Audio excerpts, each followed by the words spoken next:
I'm going to start with the Pledge of Allegiance. Pledge allegiance to the flag of the United States of America and to the republic for which it stands, one nation, under God, indivisible, with liberty and justice for all.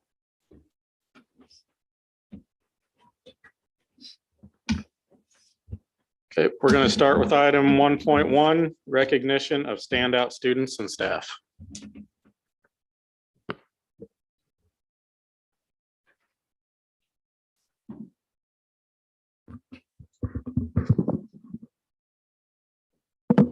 Olivia, you want to come up here real quick? Everybody, this is Olivia Buchter, and this is what was said about Olivia. This student does an outstanding job of always being on task, pushing herself academically, and trying to meet her own personal social goals, even if that is a little scary, kind of like right now, right, Olivia? Yeah. No matter what, she will always give it her all. She is a great student, friend, and human. She is a great inspiration to our classroom. And with that, that is what makes Olivia this month's Student of the Month. Congratulations, Olivia.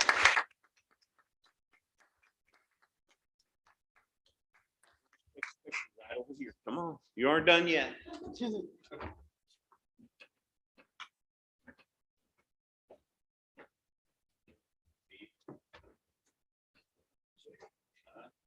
It's okay. This is the one time it's okay. You're all with this. Got it? Yep, go ahead. Go ahead.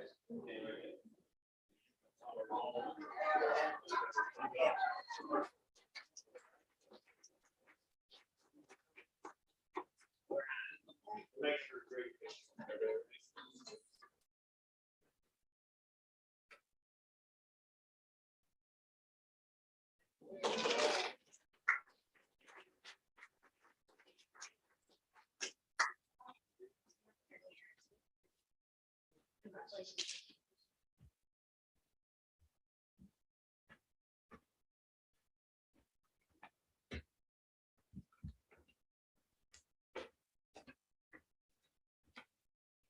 Next, we have this month's staff member of the month.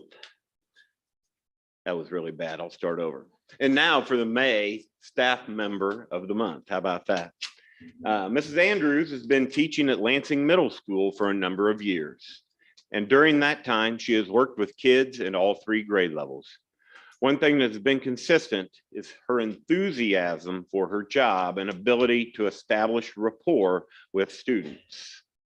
I've worked with Mrs. Andrews as a teammate, and my kids have had her as a teacher, one currently. She is a great coworker who can be counted on at all times to do everything she is supposed to do and more. She makes history lessons fun and engaging. Kids love being in her class. She is able to relate to students and laugh with them, and this combination is a magical one that results in lifelong connections and memories. I guarantee there are kids from 20 years ago, as well as those who are currently in 8th grade, who would say Mrs. Andrews is their favorite teacher and could tell you a story about her. Some people have inborn talent that makes being a great teacher come so naturally to them. And Ann Andrews is one of those people. Lansing is lucky to have her. And with that, Ann is this month's staff member of the month. Congratulations.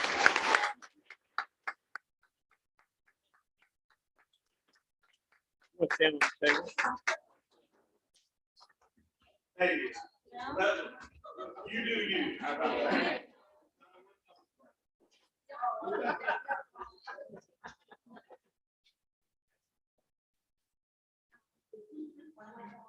Really?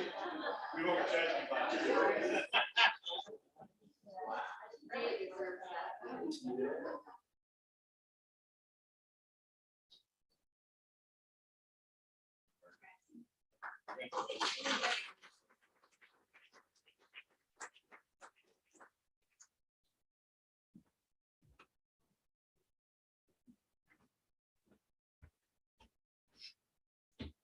really should start combining pictures. 2 awards and then take 2 pictures.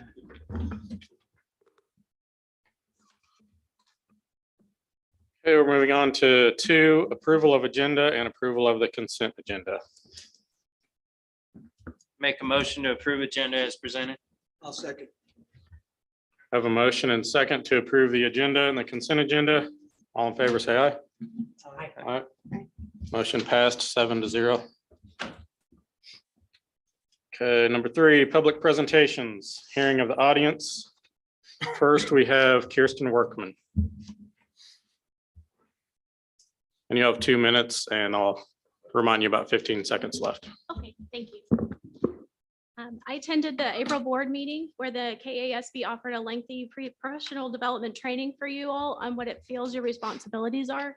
I say feels because I recall no factual evidence presented on what your lawful responsibilities to this office truly are according to the statutes. I imagine this is a reminder that you don't truly need, but nonetheless, I ask you to please remember you are accountable first and last to those who elect you, not the KASB. I'd like to ask that in a time when we seem to have no money for an inclusive playground for our students, when there's a severe lack of safe sidewalks in our walk zone and no money to bus those kids to school, when we have HVAC problems and tennis court problems and other financial issues to work out, that we please stop giving money to a lobbying group to tell us what to do and how to do it. The 7 of you were elected by our city's voters because we deemed you all qualified. If you need to jump down from the metaphorical fire tower to put out a fire, please don't hesitate to do so. I'd like to ask you to consider one of my favorite quotes from Ralph Waldo Emerson from his essay, Self-Reliance, and to remember the voices you should listen to. You will always find those who think they know what is your duty better than you know it. It is easy in the world to live after the world's opinion. It is easy in the solitude to live after our own. But the great man is he who in the midst of the crowd keeps with perfect sweetness the independence of solitude. I have respect for and faith in the 7 of you. Please stop paying the KASB for advice. Thank you. Thank you. Next, we have Emerald Peters.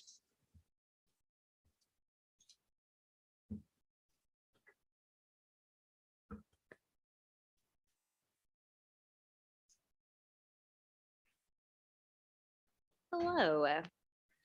This is the end of my 8th year teaching at Lansing Middle School, my 12th year in public education. I have spent my career doing everything in my power to support your children, love, teach, advocate, and set them up for a lifetime of success. I've chosen to go back and earn my 2nd master's degree. I will have taken a total of 21 credit hours during the 22-23 year allotted timeline for the movement. Currently, it takes 10 graduate level hours to move over an additional column after completing your 1st master's degree, 20 to move over after the 2nd column, and 35 to move over to the 3rd.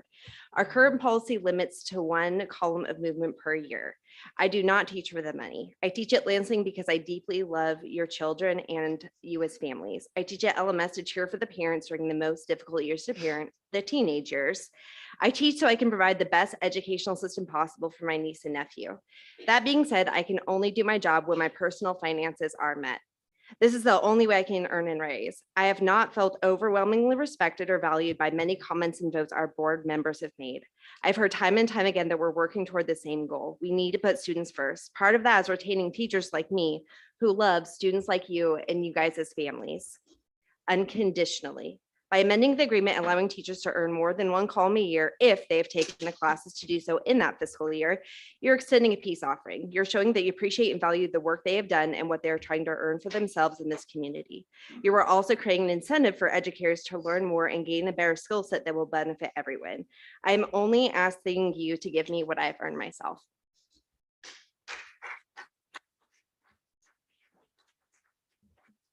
Thank you. Next, we have Nicole Yedlinski.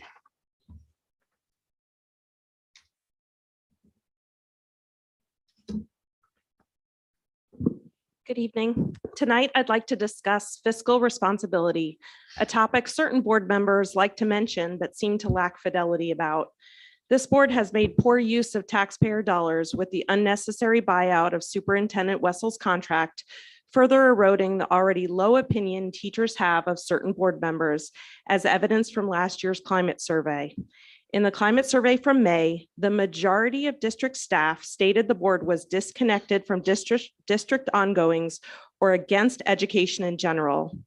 Additionally, this board has failed to notice we are losing out on significant federal impact aid. If you're unaware, this program provides financial assistance to local school districts with children who have parents in the military or employed on federal properties such as the VA and federal penitentiary. Our district is missing out by not including this as part of the electronic Skyward registration process. The sham of a curriculum challenge is another incidence where this board wasted district resources. If our 4 board members practiced fiscal responsibility, we would have more resources for teacher salaries, inclusive playgrounds like Ms. Workman mentioned, and career and technical education programs that I know many of you ran on that platform. These board members support the KSBRC and KPI mission to divert taxpayer money away from public schools. These are facts despite what certain non-Lansing residents write in opinion pieces.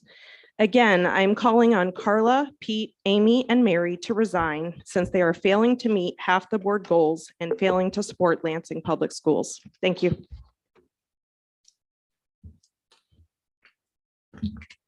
Thank you. And we're moving on to 3.2, Eric Lynette with American Legion Baseball.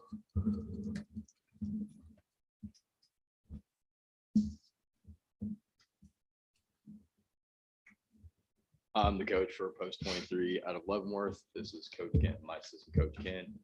We're just here to ask to do some maintenance to the middle field. Thank you guys for allowing us to use it. We're not asking for money. We just want the permission to be able to, upkeep the field and the dugouts.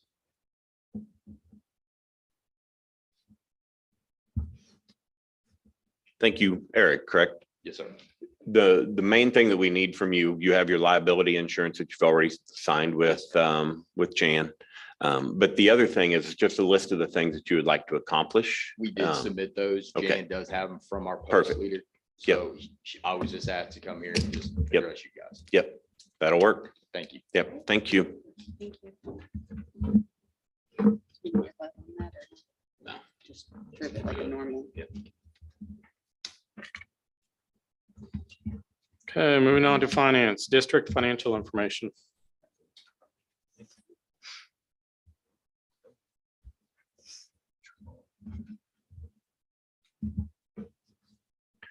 This is operating fund balance that we have presented the last couple of months here. Remember the projected 2022, 2023 of the operating fund balances is still projected to be 905,000. And then lastly, the cash summary. This is one, right, Danielle, that the auditor recommended that we show. So we started to add that in for all of you also. Does anyone have any questions or comments over the financial information? Yeah, thank you for adding the other. Also, that helps. Okay, we'll move on to department reports. Any questions or comments on department reports? On the previous, is there a possibility that we get a handout so we can actually see the numbers and Sir, this is a meeting of the board, but all of this is posted on our board docs and you can print that at any point in time. So, yep.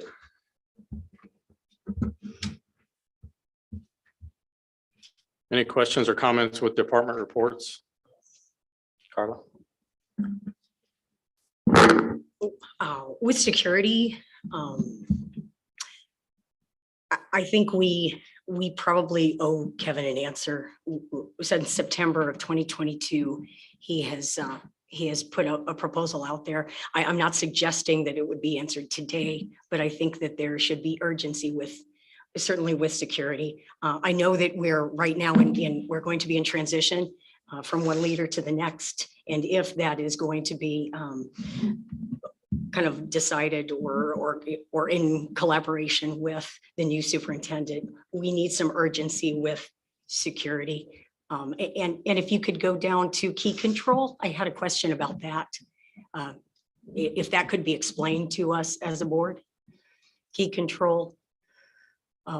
So the relinquished key control to Mrs. Bolin, I assume at the district office. Yes, part of that is us pulling that into the business office because that's where we can keep control of the inventory pieces. The inventory was all pulled back there.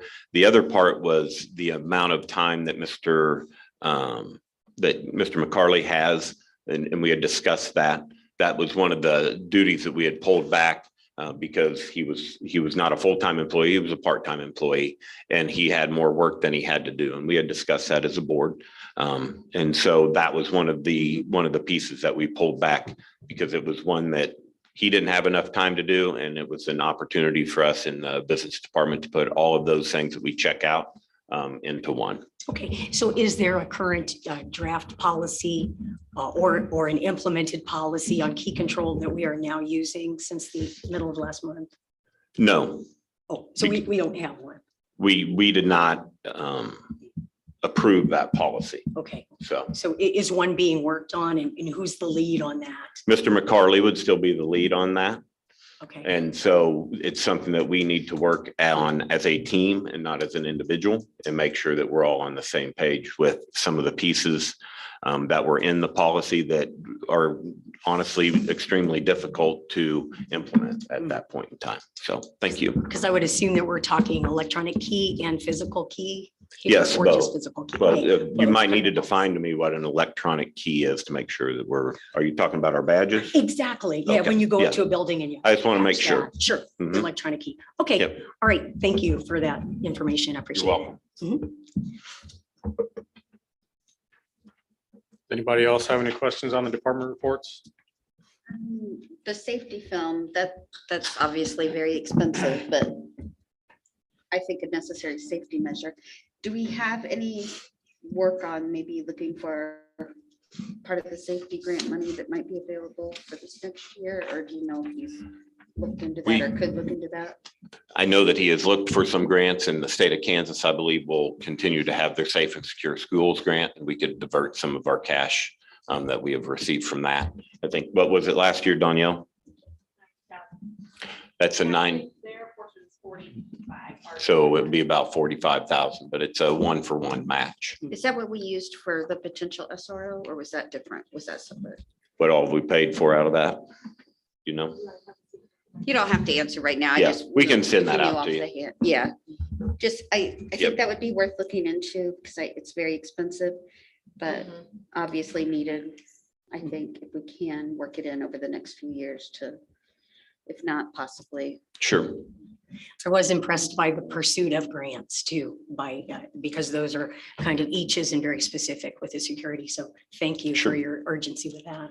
One of the things on 7.5 is some phone intercoms also that it's a part of that, and it was recommended that we do. So Anybody else on department reports? Okay, we'll move on to curriculum and instruction, administrative reports. Any questions, comments on administrative reports?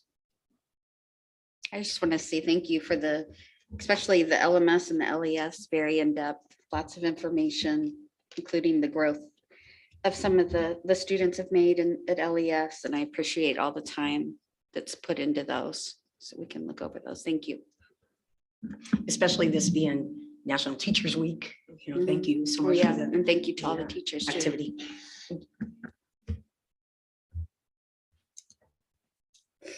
Okay, we'll move on to new Board of Education business.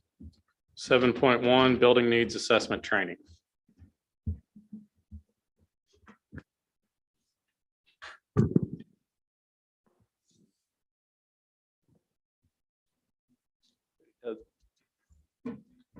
this is Doug Meckel from KASB. There was a request to have some additional building needs assessment training. Thanks for being with us, Doug. You bet. Oh, I gotta go change. Is that one?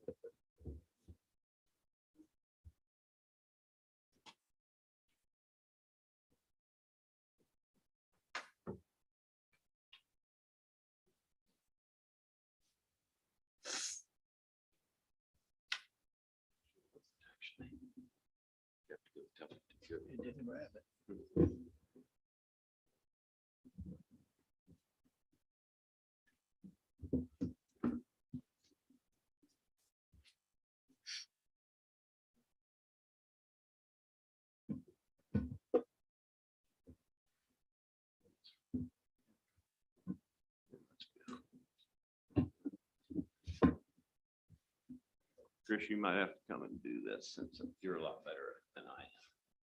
See that smile on my face?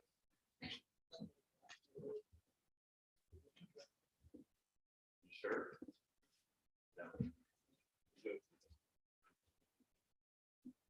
That I'm 92% sure of.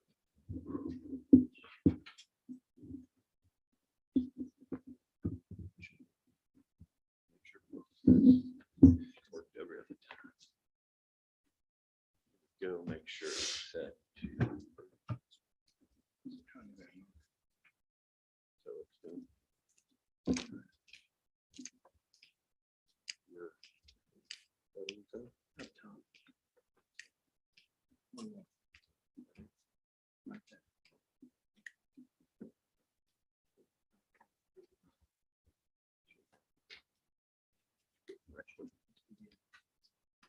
We'll try that.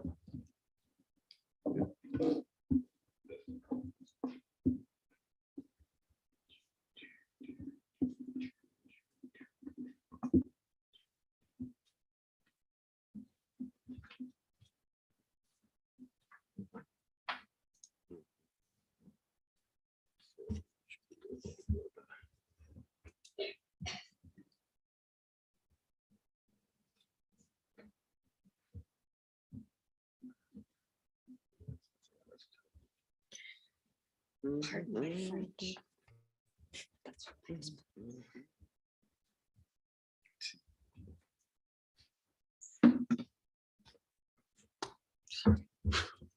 sometimes I talk like a sailor.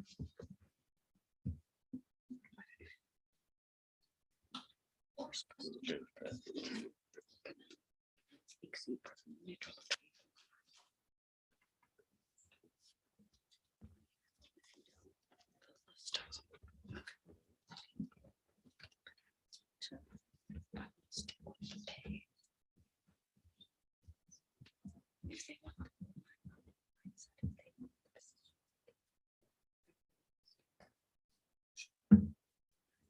That's just me. Yep. About two there. There. There.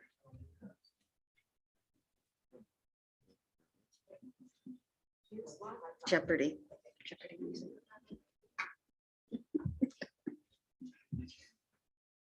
We could listen to a past meeting for fun.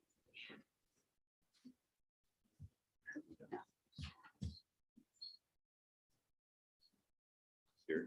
There we go. So Orlando Morrison, ready to go. Good to go.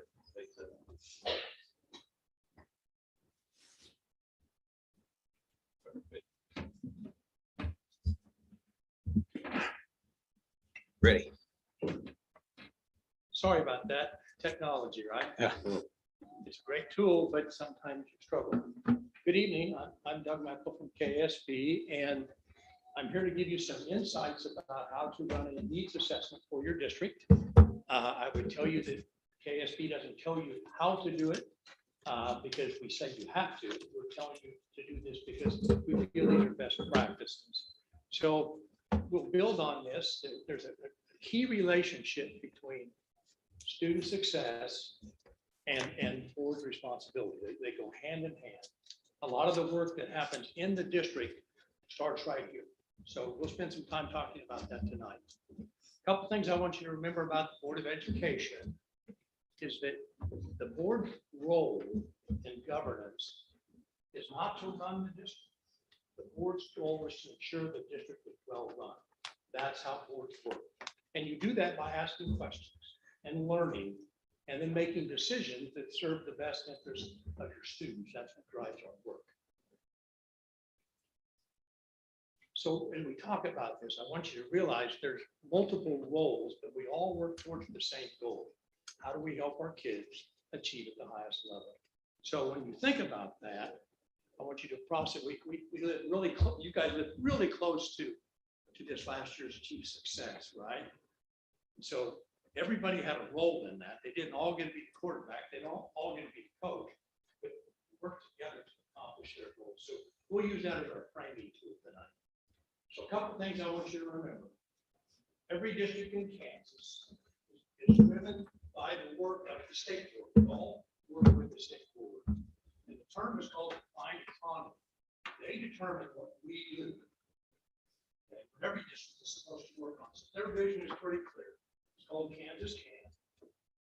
And obviously it's driven by the success of each student. That's what they're focused on. Now, the State Board of Education has a mission, and that's to drive through rigorous quality academic instruction career training. I'm not going to read that to you, but that's their mission. And the vision is to lead the world in the success of each student. So each district in Kansas then gets to do their work, their own autonomy to work towards the state board outcomes. So the definition of a successful high school graduate drives their work, and they have 5 primary outcomes. Social emotional growth measured locally. You get to determine are kids doing well, working with others, getting along with them, demonstrating responsibility, setting goals, all those important things that we associate with social emotional learning. Kindergarten readiness, are kids ready to learn when they come into our schools? Does each district have an individual plan of study for their students as they progress, basically starting in 7th grade? It may start a little earlier depending on students' interest, but that will drive their focus as they move through. And you as a board determine do we have pathways for these kids? High school graduation rates and then post-secondary completion and attendance. So are students leaving Lansing ready for the next steps in their life? Because that's what education and schools do for kids. Now that's the vision and the goals of the state board. Now each district gets to determine their own. So these are your goals driven from what I on your website. So when I look at this, you talk about personnel review and cap. And that's where your investment dollars go, to the people that work with your kids. Academics, just driving your focus related to improving student learning and student success in your system. The other two are also very, very good. Fiscal responsibility. How do we spend our money wisely? That's what that's what this process does, an assessment of how we're spending our dollars. And then, of course, driving and having an effective system to meet the needs of your kids, your staff, and the people you serve. So that's kind of your goal set to accomplish the state board goals. So when we look at that, that's the role you play as district leader. But I want to give you some simple research tonight that helps every district accomplish those goals. So when you do a needs assessment, as we're going to spend time on, you should start with the research that says what high-performing school systems do. So I'll start on the outside lane. Develop data-driven, and use your data, high reliability systems. So get good data and make decisions using that data that will impact student success. That's really, it starts right there. So you have lots of data to spend some time talking about, to look through and to ask questions about. What does this represent related? The numbers are actually people. The numbers are your students, the numbers are your teachers, the numbers are your staff. So always when you think of numbers, think of people, not just numbers. The second area is create high performance school culture. And a high performing school culture basically is driven by collective efficacy. We believe we can help each child learn. And a lot of the culture is determined on how well the board works with the administration with the teachers, and the teachers for the kids. So it's kind of a hierarchy there. How do we make that happen? The third level is provide whole child support for student success. And we often refer to those as the challenges that kids bring to us. What are the interventions we have to support them? What interventions exist within our system to ensure each child? The last two go hand in hand. I noticed you already did a little bit more on curriculum instruction, but you need as a board, as a district, to provide curricular pathways to success? What opportunities we provide kids as they move through our system? That's your role. And then the last one, and by the way, the one that has the greatest impact on student learning starts in that classroom. Guaranteed challenging and intentional instruction in your classroom every day to support the needs of your kid. And all the research will tell you it's about what happens in those classrooms. So when you sit as a board, if we spend our time, what are we doing to ensure that we're helping those classrooms continue to grow? So there's a lot of ways we can approach that. And that's what a needs assessment does. So here's the law. Okay, this isn't our law, this is the state law. If you're required to do this, you need to keep track of that document in case you provide you a template to use if you wish to. And it should ask important questions to help you monitor that data and to evaluate your curriculum, your staffing, and your facility needs, because they're all important as the district continues to grow. So there's the law to ASA 72-1163. And the needs assessment should also track the progress of the attendance center to meet those goals set forth in 72-321A, State Board of Education outcomes, which are 90 gross capacities. 90 more than go through the gross capacities tonight. But those are the things that's what's driven by the law. The needs assessment for each school should be used to help the Board of Education make decisions about how to connect the budget to the success of their students. And it's work through the administrative office, and it then is posted on your website. So everyone has access to this, so they know what you're looking at. The minutes must be kept. Now, there's a couple caveats with this that I want you to remember. Your leadership attendance center should evaluate the needs assessment through the usual procedures. And you have a lot of procedures in place already. You have teacher leadership teams or building leadership teams that already exist that work on this. You have a building leadership team, admin team that works with this.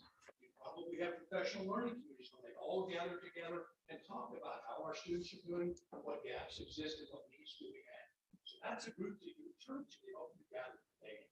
You submit that to the district leadership. The district leadership reviews that needs assessment to then make their decisions based upon what the data tells us about the data.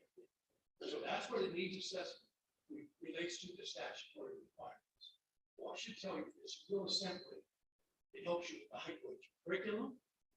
It helps you make the staffing decisions and of course facility needs. That's kind of aligns to your goals that you have us to do. Now, the next page talks about the needs assessment review. And this is the key. What are the barriers that are keeping us from reaching our goals? So those are the discussions we have and the questions that you ask. Are there any budget actions we could use or resources that we could direct towards those challenges to have a greater impact? And then, of course, you need to make sure you spend time when you're talking about the achievement of all students and the expectations of the state assessment and the budget that you have. So the Board of Education can use that data, makes those decisions on student performance, and then relate it back to the curriculum. Is there curriculum meeting the needs of our kids? Okay, is the staffing, are we appropriately staffed where we need to be staffed? Student, family, and community needs. And those are the things that drive us the work of the school district. Couple of the suggestions to remember, use the teams that exist already to help you accomplish this. Remember, you are a board. You're not 7 individuals, you're a board, but you have resources at hand to help you gather insights to make these decisions. It's in place if you do. So ask the right questions, look at your data, make sure it's reliable data coming from each building, and then build your decisions based on that. So those are the insights about the state assessments. A couple other things to do with the data. Make sure you review the state assessment results, which are online, which everyone has access to. They identify any barriers that exist and align your resources with customer barriers.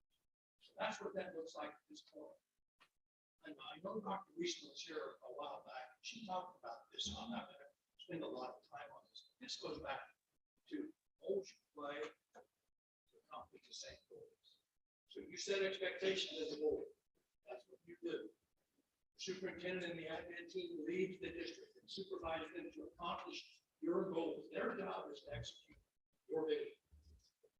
that's their admin, that's their role. They do that with the staff, for the students. So you establish that vision, that's the board responsibility. Where are we going and why? We've got policies to make that happen. Once you've done that, you move below that line, and that line then moves into what your administrators, your superintendent do. They develop the plans to accomplish your goals. They implement those plans, they monitor that progress, and they report back to you for you to evaluate. And that's what needs assessment is. How did we do? What do we need to repair? What do we need to fix? What do we need to build on? What do we need to learn from? So those are the questions you have. So the board in all districts decide why we're doing this. Remember, the state board has not as well. And what we do. Below that line, the superintendent's job is to determine how we accomplish the vision and explain why. They need to explain why to you, they need to explain why to the community. You're in the same boat. You're as a board telling these are the things we feel to help our kids in years one. So that's kind of the way the roles work through the process. Why is important? You oversee the ends, and then of course your admin team, your staff oversees the means, how we make that happen.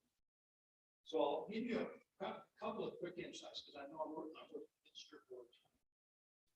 There's state board. If you go to KSD's website, you see all these goals and then the report card.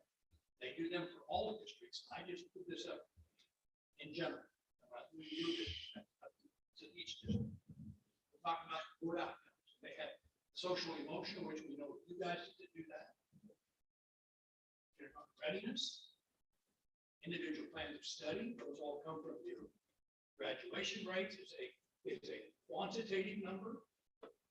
It's true numbers, it's numbers that literally decide how many students we have to graduate. Civic engagement is done locally, and then post-secondary success, which is another quantitative number. How many students do we have going on to some post-secondary, either certificate, license, associate's degree, or onto an undergraduate. Now, the quantitative data that's available, and this is where you start your data search related to the state. You have your own data as well. This is the data according to the state. You have post-secondary, graduation. You have IDEA, which means we're complying with federal law. You have comparative performance of our fiscal system, in which you look at your finances. Teacher licensure, are all our staff licensed? By law, you have to have licensed staff. Demographic information, who we are, what we look like, who we serve. Your dropout rate, your attendance rate, your state assessment reports, your ACT scores, and then the MAPE, which is a national assessment. Those are the data measured. Look at those numbers, and you start asking, does this represent us? Is this where we want to be? Are these the things we do? Continue with that. So here's what the form looks like from KSD that they provide to you. Again, you don't have to do this. This is something you get to do. You choose what format you want. Basically, it asks you some really simple questions. What's our student head count in each building? It asks what percentage of our students have an active IEP. And it's a combination of finding out which kids may have the highest needs or require the most resources. What percentage of our students are enrolled as English language learners, which we know that put them a little further behind when they start the process. So what resources are correct for that particular group? What percentage of our students are considered identified at risk and what we consider free lunch students? Because we know poverty is a factor, so they require more support. And then what is our people teacher ratio in that building? So those are all decisions that the board gets to make related to how we best improve success. So that's basically how simple that is. And you do that in each building. They compile that data, they bring that to you, you look at their insights, and you look at your data, and then you have a set of questions to make decisions as a board. That's what it basically looks like, and those are used for budget considerations as you move forward. So we might find that there's a gap in curriculum instruction. May not be offered in the curriculum. Well, what do we need to do to improve that? There's an investment in new curriculum. There's an investment in training teachers to use the new professional development requirement. It may be a student pupil ratio, student teacher ratio, where our classes are too large. How do we work through that? Those are all questions you get to ask as the board. So there's some things you want to keep in mind as you talk about incorporating into the budget process, timelines, begin this work, summer review of the data. In the fall, you start implementing the plan and monitor that progress.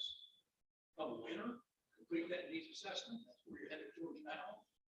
In the spring, you reflect on the building needs. You involve the board, site council, parents, students, and staff.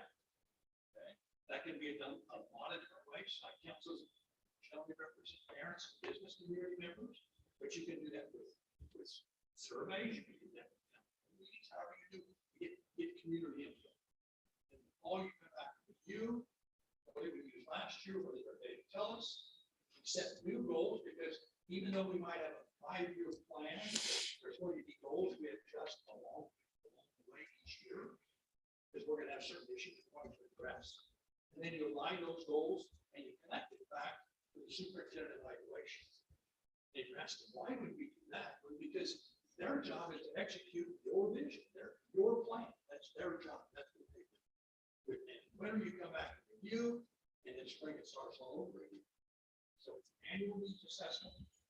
Remember, it has to be posted online. It has to be data you compile to make your decisions. You have to demonstrate you have that data. So real quickly, I'll end on this. Remember the why. And the what, that's the role of the board. Remember the how and the why, that's the role of your staff. They will do that together. You have questions? Yes. Some of your meetings. Okay, it's just this one, the calendar there. So fall is actually a very important one because September each month is when we vote to approve. Yes. So actually, I think the urgency, or is this correct? The urgency should be the 12-month period to some extent of what we are approving for the academic year. Needs assessment, and then in the summer, you come back and use that to do your final budget. Make your recommendations.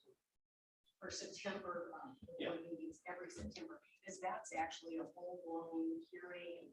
We invite the public in, and actually our building needs assessment is a supporting document justifying why we are approving that budget from 1 year to the next. Yeah, it goes, it shouldn't even go beyond justifying. It should drive the book. Exactly. And I feel that as a first-time board member coming on in January 2022 and then getting to September, the responsibility and kind of the burden really hits you because you're making these decisions that are going to affect the community. That's very true. And that's the way the election cycle works in democracy. Oh, Right? yeah, absolutely. Every time, every board member with one meeting. It's just, been here for 30 years. So how do we learn and work together? I feel like the KSDE templates, it has been a very helpful document to force, kind of being a forcing feature to put down the data and to analyze the data. I don't know, Dan, can you bring up what we're currently working on right now? And this would be from. If this is when the board would like to discuss that, we do have that later also, but I'll do whatever the board would like to do right now. Oh, I don't know what you mean. You have it later? We have some additional, all of the things that you asked today, I put down underneath our conversation. So we'll. look at those. Where we ask for additional staffing. Okay. But we can do that right now if you'd like Doug to look at those. If you don't mind, bring up the I'll one serve. Is that good? from September. Yeah, the September meeting, because this is what we voted on. The September building needs analysis. Last year. Yeah. You're one. September 22. Well, yes, but we are currently Yes, using you're correct. the information from the building needs assessment of September 2022. And That's what we're we, carrying that out. that's what we approved our September. The budget that we've been going through the entire year, correct me if I'm wrong, or more likely when I'm wrong, is that one set this year's budget. This year's, which we adopted the KSDE form that you put up, is the one that we have been filling out for what we're looking at doing in September. Is that correct? And that's exactly the timeline. Last year, you made the decisions based upon that. And whether this was a formal procedure in every district, which you did this prior to this law, it's very common for districts to always have been looking at what are making decisions. Now it's very formal, it's a statute, but now we do this and we use what we build right now will be what you use when you make decisions this upcoming September on your budget. And you need to, guess what you're doing now is you're looking back on how did the resources we used last year impacts the learning. Exactly. And that's the cycle. Did the budget and the resources that we commit do what we promised the public that we were going to do? Well, what you promised the public, you were going to utilize those resources for. There's no guarantee that everything we do will be executed to perfection, but your goal is to execute that and then determine, is it working? That's what your role is. Yes. Dan, what document did we use for our needs assessment? We didn't This is- use the KSB. No, recommended. because this was a new process that went through last year. It came in June of 2022. Correct, And this was September of 2022, so correct. we didn't use that. What document did we use? We presented this August 8th of 2022. And this is one that was a recommendation of from Greenbush. It's their supports that they had done. As we went through this process, this is what we used last year. This is. Or this year, oh, we're hold on. currently using. Right. I don't understand what you mean by currently using. This is what helped to guide us for this year's budget. So we used this in order to set our budget priorities for last year. This academic year, is that correct? Yes, this From academic year. 2022 To now, we're Sure. almost done with the Yes. school year. So this is what we use. This is the district summary. And then, as you said, each of the building sites did their own. Correct. Eaches. So I appreciate KSDE's template because I see no data with this. I see it, I just don't see any data. And so now we're using data with the, and they did an excellent job. The DLTs did an excellent job, but this is not a one and done process. As you even described, sir, I mean, these are the questions that we have. And then we ask the questions and it should be more collaborative. I can't validate it has to be collaborative. Yes. But what I can tell you, the questions are driven by the data that you gather. Yes. This is the lead measure that you're using to drive future success. And then when you measure it, it's called the lag data. So how did it work?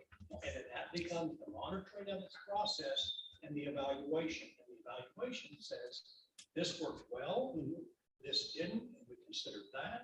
And that's the discussion you have as a board. Right. And then your admin team will give you a series of recommendations. We think if we were to add a different math series, might help our, just an example, I have no idea. We might do something to connect our students to an engagement process in which we involve more students or set up more programs that don't have anything to do necessarily with academics, but get them involved in school, which will then support their academics. Those are a lot of decisions you would have to make as a community.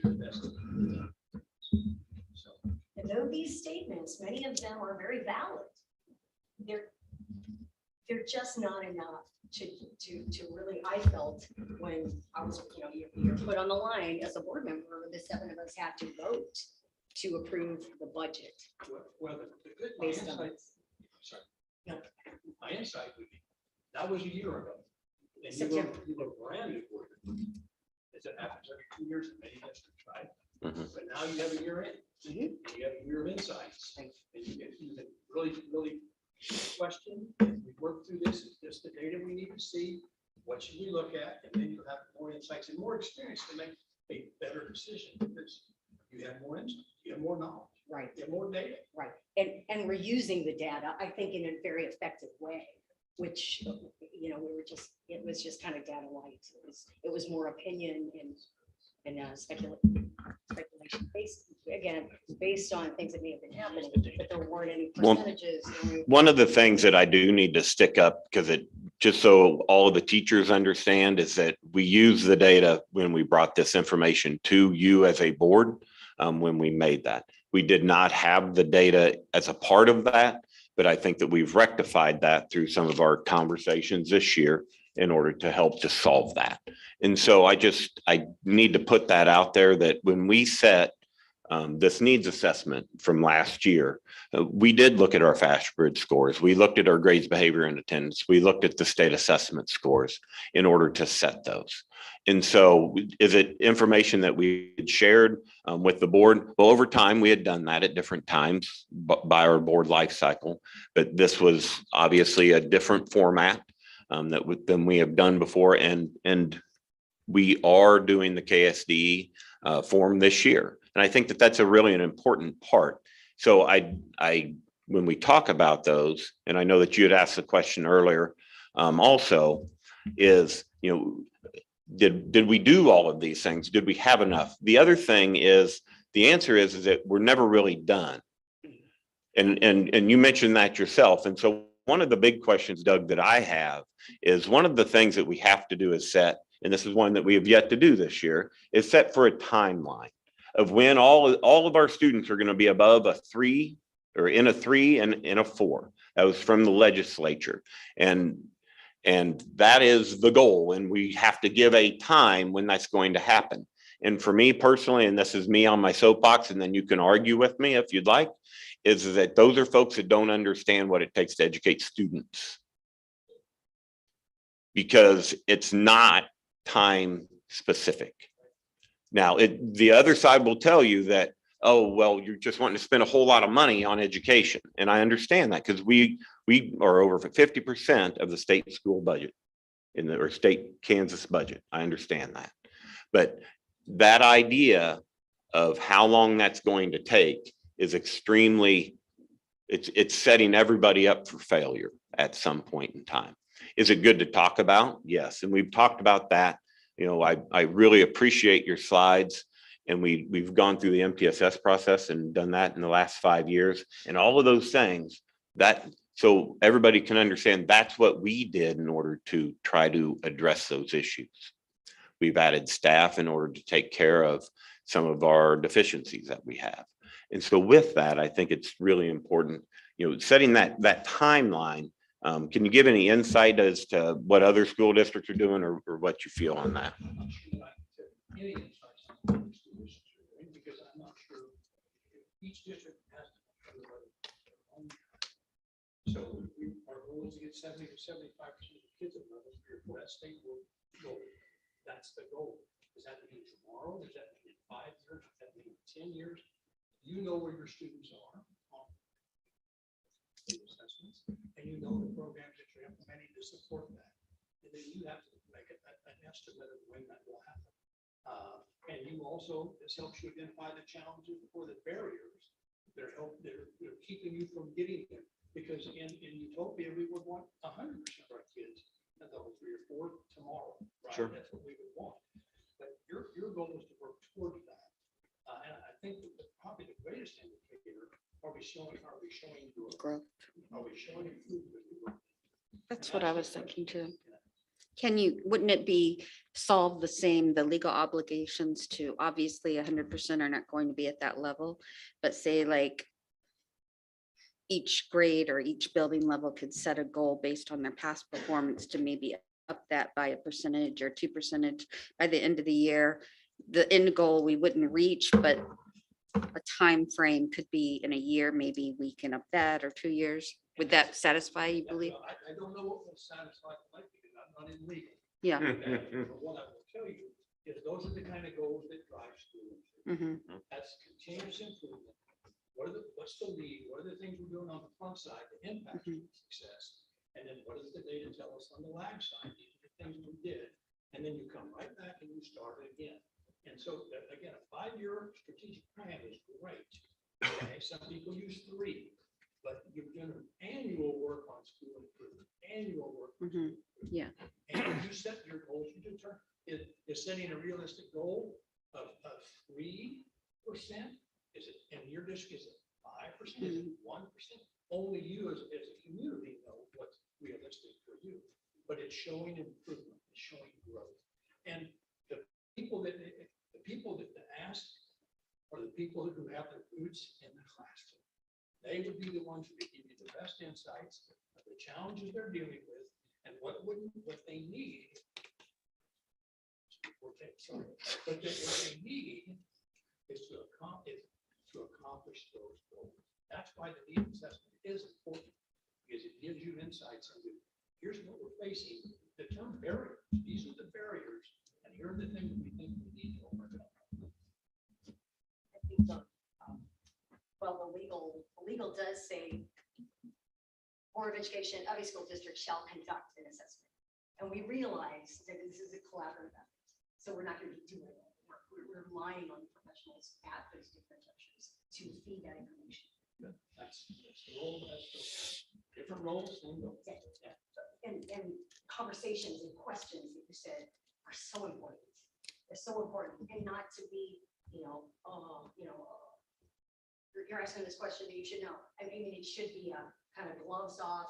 Let's just talk. Yeah, the term goes back to on top of the thing. Yes. On top of it. How do we literally look at the data and find out what we need to do to get better? But use the term collaborative and using the people in your system to help give you insights. And that's why the needs assessment is important. That when I fill that out, I'm telling you, these are the barriers. Okay, so that everyone knows. Okay, well, we're trying pretty hard. Yeah, you're trying hard, but there's a barrier here we have to address, overcome. So you would recommend like our scores that we're using, our screeners faster.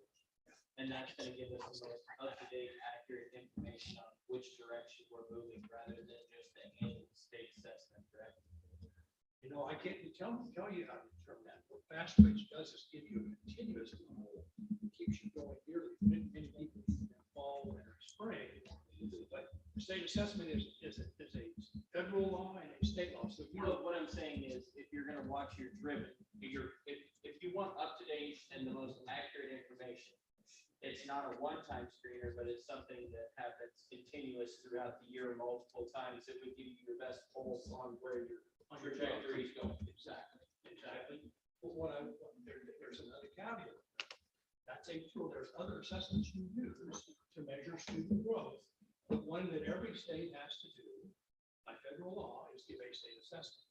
So make sure whatever the work you do aligns to the state standards. And Fast Bridge helps with that, aligns to state standards. For students it's called opportunity to learn. If they have the opportunity to learn the standards, they're going to be assessed. As a board, it was brought to the board by the people that are doing all the hard work, that they needed the standard that we were going to use. Dan, tell me if I'm wrong, but we talked about ACT scores and state assessment scores, Fast Bridge scores. And what I remember is it's too difficult for us to focus on all 3 of those things. And we were asked to make a determination on what we wanted to use as our data-driven point. And as a board, what we decided was Fast Bridge. But listening to what you're saying now, that may have not been the best situation. We probably should have been utilizing more these state assessment scores. Well, I don't know whether you have to utilize state assessment scores, because that's what's driving the conversation. That's where but what you do to prepare your kids for state assessment may be Fast Bridge. It may be ACT. If multiple, there's other companies that do the same thing. They're all important because it's telling you our students learning. It's the way we measure. Okay? And state assessments are one of them. The slide that you had that had the time frame, I don't see it on the one that I have here. He had added one. He had added, Yeah, yeah, that so- slide I think would be a good idea for us to maybe double, I'm just cross-referencing it right now, but to make sure we have those items on our life cycle to keep up to date. Some of them already apply to that, but Can we go back to that slide or? we have a few things already on the cycle that would take care of that, but I think there's a few more, so maybe we can work on that. Just to keep us on track. Work you're doing now. Work. What you do next year, Yeah, exactly. that impact. And so ag work is going to hear how this year's results. This work what impacted that, did reducing class size, what we did, reducing, whatever it is, you guys, questions you ask. That's one of the fallacies that I know. The board's role is to ask questions. And simple question, why? Is that what the intent of improving student success? That's why you ask the questions.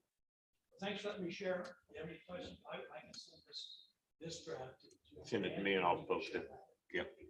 I'm sorry to take up your meeting time. You're Have a great. good meeting. Thank you. Thank you. Movies will come up now. Yeah.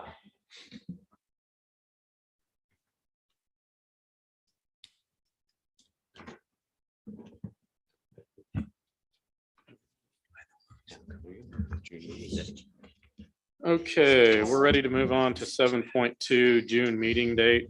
And this is something that I asked to put on to possibly move the June meeting because I will be on the trip with the high school to Spain with my daughter at that time. So I want to propose moving the June meeting to the 15th. That is a Thursday, the same week. Dan will be gone the following week. Amy's gone, I believe, the week before. So I'll be gone on the 15th. You'll be We'll gone be on- in Florida. Okay, What day do you leave for Florida? The 15th. What day do you get back? 14th. We could do it the So 14th it's that the night, I guess. 14th at 10 o'clock at night? No. I don't know what time we I'm get just back to kidding. it. I'm but kidding. I don't know. I'd just like for all of us to be here since it will be Dan's last meeting as well. And I don't want Dan to miss his last meeting, so. When do you get back from Florida? I'm going 15 through 22. 14th, evening of the 14th, Coming back from where? Spain. It's only 7 hours difference, so surely I can adjust.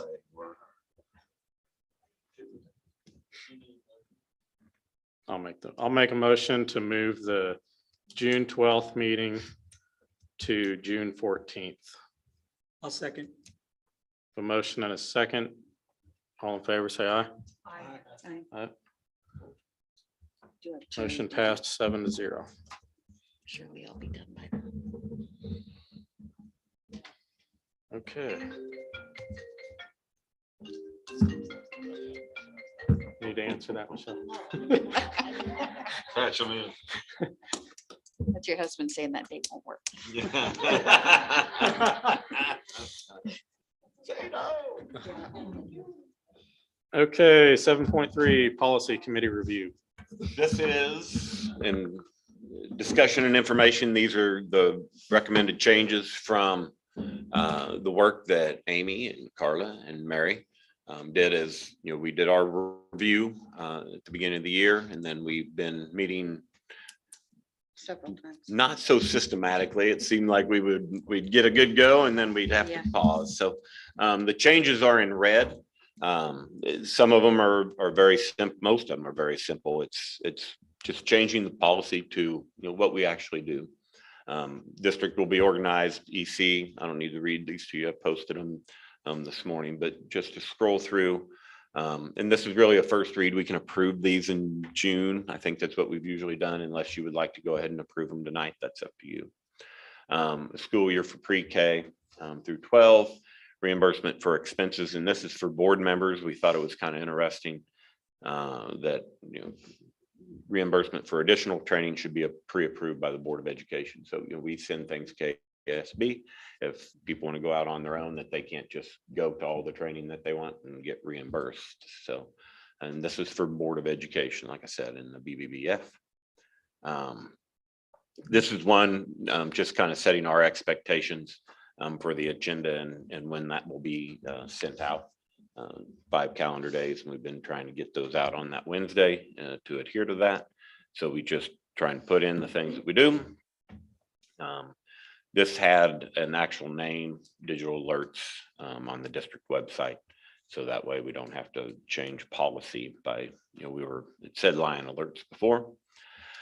Planning for emergencies. This was just looping in coordination with the emergency preparedness coordinator. It listed other folks and did not list that position. So we added those in. We took out the family night piece. No school activity is to take place on Wednesday night or on Sunday without written permission. We have some events on those Wednesday nights just from as busy as our activities are. I think when Gary sets those, he tries to, as a league, they still try to keep as many off of that as they can. The work schedules minimum length for the school day for licensed and professional staff. It is defined by the negotiated agreement. The negotiated agreement is only for licensed staff. It's not for professional staff. So I think Doug took off. They probably want to change that. So we'll submit that as a possibility. We have the IF. We want to add this attachment to the entire policy, and I'd sent that out to you a couple of months ago. And then lastly, taking out MK because the district, we've not been a member of North Central Association for quite some time. So those are the changes that we came up with. Pretty minimal, actually. We did talk through a lot of different things of the policy. So I would move that we approve these now. I think we have several coming on in June from the new legislation. I'll second. But, oh, okay. Move the policy, or I didn't even say that correctly. I move that we approve the policy committee review of the changes to board policy as presented. I'll second. A motion and a second. Any discussion? All in favor, say aye. Aye. Aye. Motion passed 7-0. 7.4 negotiations team change. Amy has some responsibilities coming up that during when we'll be doing most of our negotiations. So she's asked to be removed to remove herself from the negotiations team. And if we would like to add someone else to that team, we're open to adding a third. Michelle and Mary, or remember, or the other two are on there. So Everybody jump at once. Would you like to do it, Carla or Jeff or Aaron? Pete? we've done 2 in the past. I'm not comfortable with being on that since my Oh, wife's a teacher. yeah, in the that's district. right. I didn't think about that. What are the projected dates? We haven't set those yet. So Will they be this month or June? I would like to have those done before I take off. So I would guess it'll be before that last board meeting would be our goal. But we haven't set those. When did we set the last one? We talked about it. I'll be gone from May 21st until just before that. May last board 22nd. The meeting. next one is set to be May 22nd. Yep. Sorry. Yeah, I'll be gone for that Yep. one.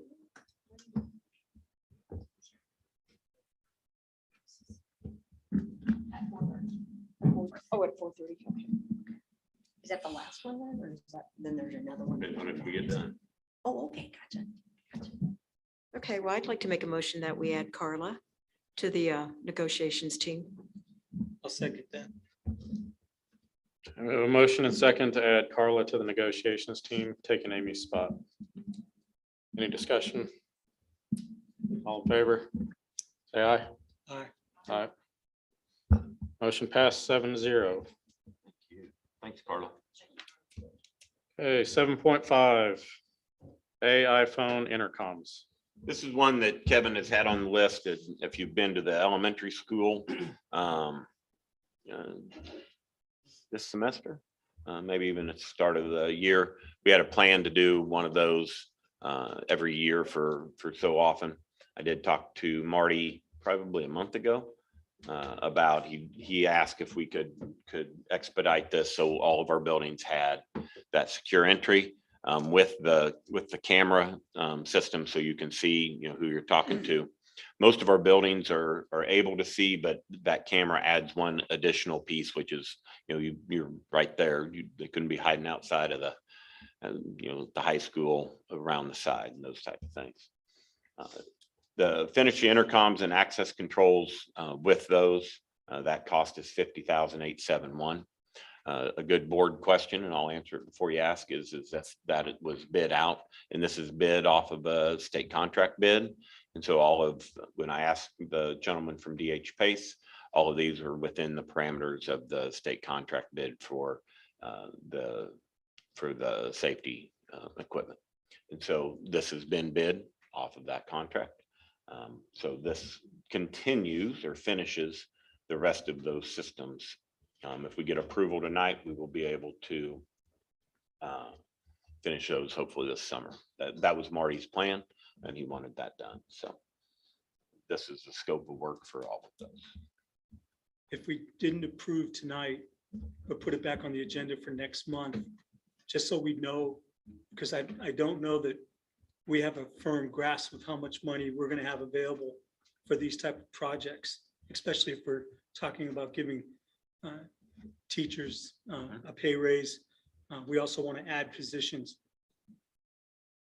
I'm just wondering, is there a way we could just move this until we have a more definitive idea of how much money we have? Hey, Kevin, you might be able to answer this.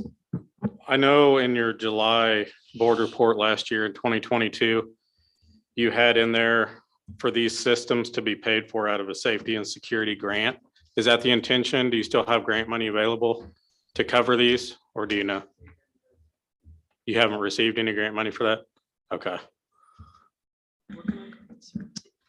Does that amount include installation of this equipment or just the equipment itself?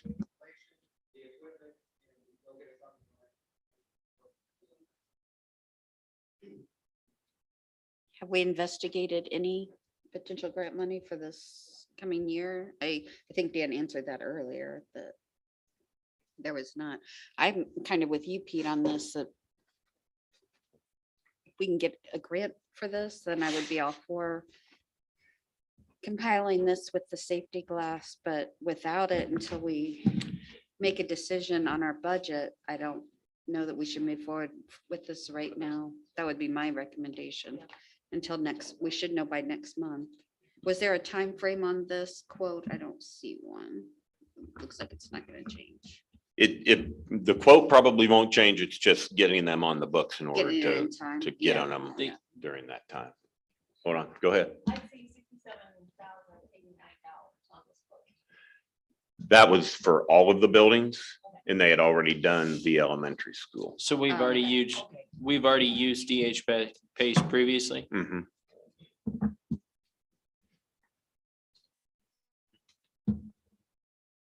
I guess another question would be, depending on what we decide to look at with a potential bond issue and like what we're going to do with different buildings. I don't know if we want to necessarily spend all of this right now on, for instance, like the SPED building, and if we're going to turn them around and yeah, it's a lot up in the air right now. That would be my Well, hesitation. anything that would be part of a possible bond, we're looking at a minimum of a year out Yeah. of any of that stuff. The next question I had is, Dan, if this was approved, where would you plan to fund this from? Well, we come off of, if you go back up to the financial pieces, it would lower your cash balances by 50,000. What, Danya? There still is. Oh, we didn't do the addition. So 40 of that can come out of the safe and secure grants. So we're talking about reducing ours by 10,000 if we split it that way. Yep.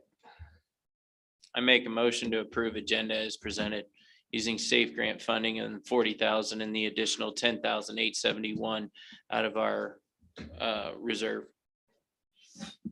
Can we have a discussion right quick about First what you read, just said? second. I mean, that is SRO, because why wouldn't that have been presented to us? The payroll savings of an SRO going towards this. Can we discuss that? Sure. So. Was there a time, an that expiration on was- those funds? That Being we available. had planned, I'll ask Danielle, the SRO, and we did talk about that. We had two at the beginning of the year and we did not have an additional one because one of them left and we have not filled that. We did talk about that. So that was that part of that discussion. And so I don't understand the question then at that point. in Okay, time. I guess this is kind of one of those things where it can circle back to the building needs assessment. I mean, and the budget that we forecast from September to September, kind of. And if this 50,000, so you're saying that, yes, I remember the two SROs and that we didn't hire the one that didn't work out. No, we hired one Okay. and they end up leaving. Okay, so they end up Beginning of the leaving. year, So there yeah. was a savings for payroll that Mhm. could be applied to this. And it's kind of in the security realm as well, right? Sure. Okay. So that grant was specific for safety. Is there an expiration on that, Danielle, like that money that we saved or? Oh, okay. That's why I just asked about the safety and security, because it was on Kevin's proposal and in his board report in 22 in July. That's why I asked the question. So if we don't And use it for something by I guess then. we just We figured out, that we had the money there. So that's, We just discovered. Yeah. Excellent. I'll second the motion from Aaron, knowing now that we have $40,000 in SRO funds that we need to spend by June 30th. Yeah.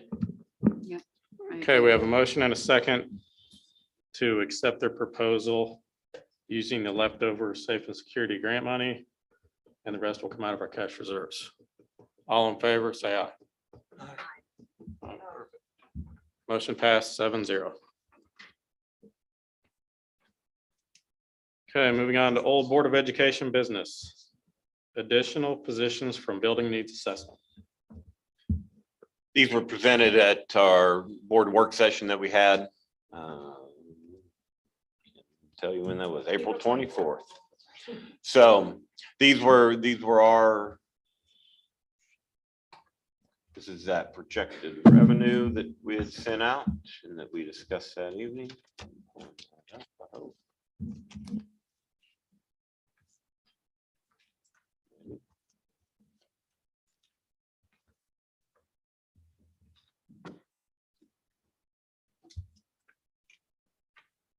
So remember, and this is one that we had talked about, these were the additional positions that we had talked about. Additional counselor elementary, middle school, additional counselor / social worker, middle school, 6th grade science, high school ASL teacher, middle school ISS, intermediate interventionist, intermediate SPED, and high school interrelated SPED. Those were those additional staff members. We had that discussion in April.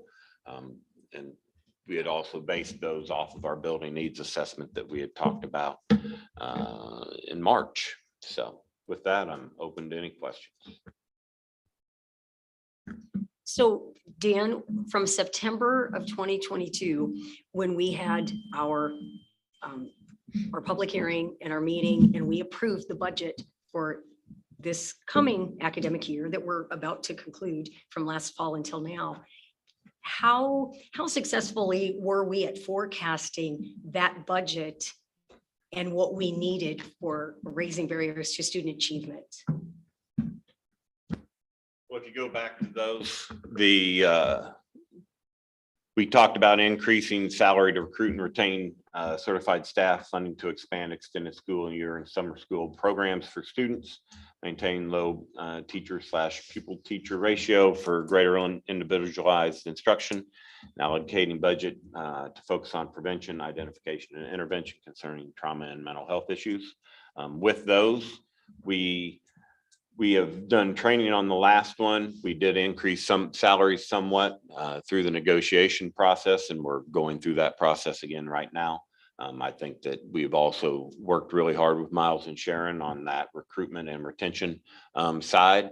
It did come up at negotiations about the number of people that we have had leaving, and compared to last year, we had 30 certified staff members. We're currently at 19, so we're holding serve right in there, which is really good.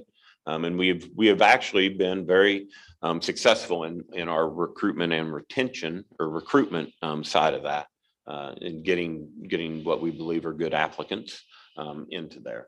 And so with that, budgetary pieces, I obviously if we're looking at state assessment scores, if I'll be able to tell you at the end of the year when those come in, if that's the bar of every dollar that we spend and how we do, it is, I'll be able to tell you that. So, but for me personally, I don't, once again, I don't have numbers on that. And so if, except for the one where we had 30 last year and 19 so far this year. So. I see their increased funding to expand extended school year and summer school programs Yes. for students. A big part of that we talked about doing, and we had that on our administrative agenda in order to do that. A big reason that we didn't have that, right when we were starting to plan that, we've had quite a bit of turmoil from approximately December until we hired a new superintendent. And so those types of things that we were planning on doing, we just haven't gotten done this year. So from what I understood from our work meeting, though, if we're looking at funding without exceeding what we brought in last year revenue wise, we could do either the 2% raise or add the additional staff members listed, not both. Or we talked about possibly doing a 1% raise instead and adding about half. What I've heard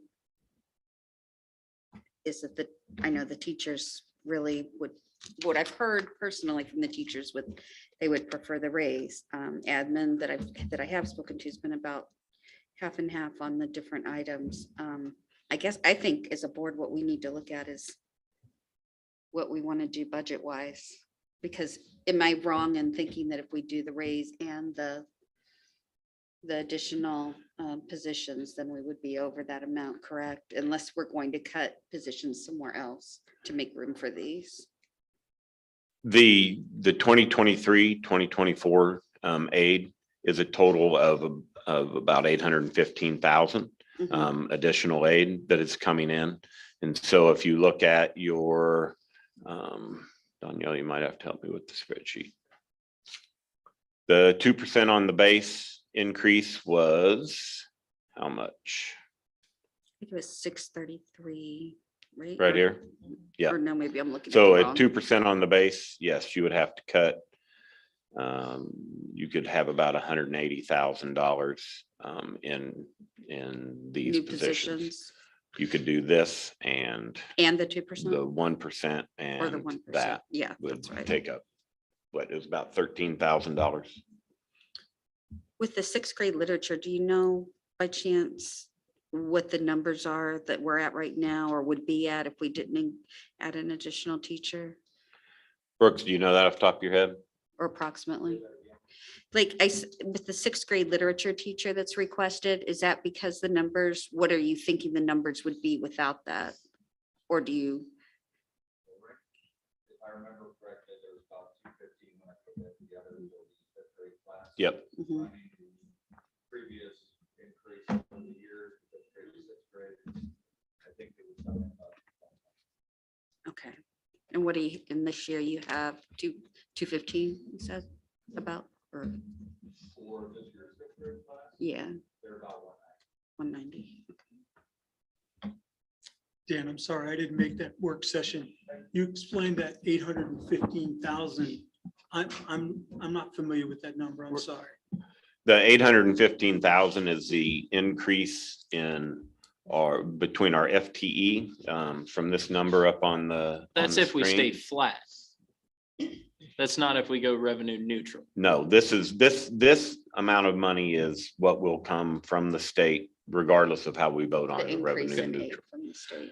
The state aid, Pete, it raised the state base aid for student excellence, which is the base. They changed that name a couple years ago. Will increase from 4846 to 5103. Assuming this is our FTE does not go up at all. The increase from 4846 and 5103 times the 3173 is where you get the 815. Thank you. You're welcome.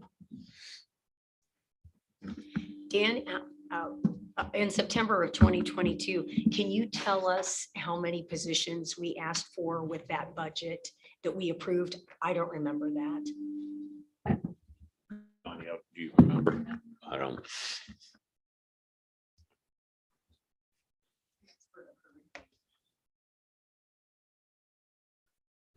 We would have actually approved. This is a weird thing where the legislature sets that budget date in September.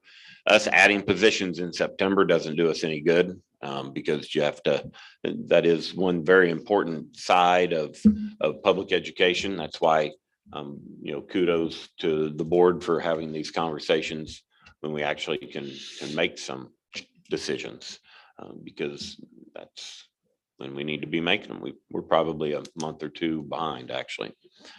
So. I assume it was probably already looked at to see if there was a certified teacher that we could move where numbers would be lower instead of adding another literature. But I assume when they did the B&A or.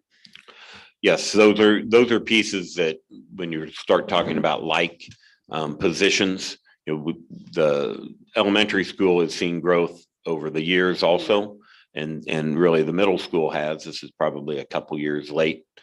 The other thing, and this is something to think about as a board, as Danielle's looking up that piece, is I know when we initially showed our building needs assessment and the positions that we talked about were more like 1.2 million in needs. And so if it is really starting to have a conversation, as Carla wants to say, with the gloves off, and for us to have the conversation about, you can't be shocked either when there's lots of needs that we bring to you. Mhm. And I think that's a big part Yeah. that as we continue with that. But to address your question specifically, we don't have additional staff at the high school, which is where that secondary English part would be able to possibly go down to 6th grade. And from the elementary school, like I said, those K through 5 teachers would also be able to do that. Our 5th grade is actually, it's one that has continued to grow over the years. And then our 4th grade is actually as large, or no, the 3rd grade that moving to 4th. So what we try to do in the K through 5, remember that was a change. Pete would remember, he was on the board because it wasn't always popular with elementary school teachers when we used to have 8 sections everywhere, and we don't do that anymore. I see Mrs. Lynn, she was one that moved from 2nd grade to 3rd grade because of that very reason last year. And so, that is one of the changes that we've made budgetarily for that. Danielle, did you figure out those staffing pieces?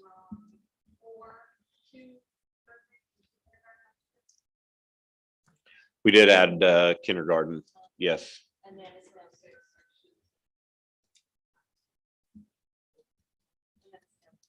And then we moved the STEM from an aide to a certified or a licensed position. So 5, is that right?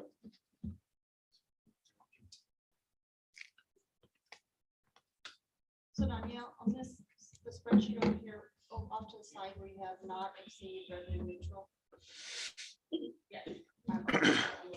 So what I did was put the $1 million on there because it could be 815, but I just estimated new money, $1 million. If we give the tax money back, if you don't exceed revenue neutral, that leaves $300,000 for increases and positions. So that's pay increases and new positions, you would have 300,000. Yeah. You stay revenue. That new money is the potential if we exceed revenue neutral. That's not talking about the FTE addition, right? No, that new money is FTE. I just bumped it up to 815 in case the FTE goes up because you get a little bit more in capital or in LB, right? Yes, we would get more in LOB. 240. Based on the base. The LOB would be about 240,000. Think of 33% of 815. So So you made it $1 million if you stay revenue neutral, and then 700,000 that goes back to the state, making 300 grand total if you don't exceed revenue. And that would be for any raises that we give to the staff and added positions. Yeah. And a 2% raise was how much? 663. I thought we got the 815 additional You do, aid by regardless of the revenue neutral. correct? Well, that's not what But the Aaron just said. It'd be 700 300. So we give that back from our aid. But it's weird. Estimating if when we go neutral, whatever our. That would be what we don't take in.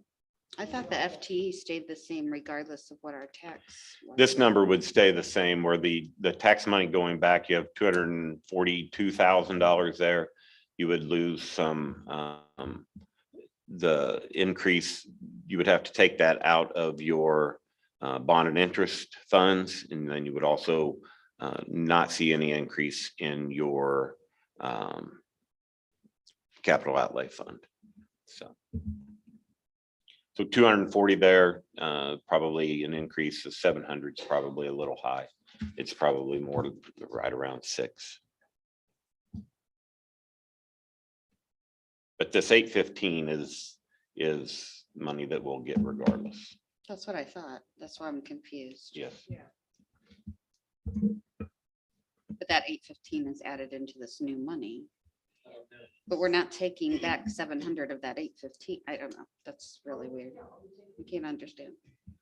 Maybe I'm slow. A lot of people probably agree. So the new money of $1 million includes that 815. And like Dan said, 240 probably for LOB. So I just kind of threw that out there as a million. And then if you actually take he just said 600,000, so that leaves 400,000 left from the new money minus your tax money that they'll take back next year. So if we went revenue neutral, you would only have 400,000. Okay, now we do get that 815, but instead of 815 totally and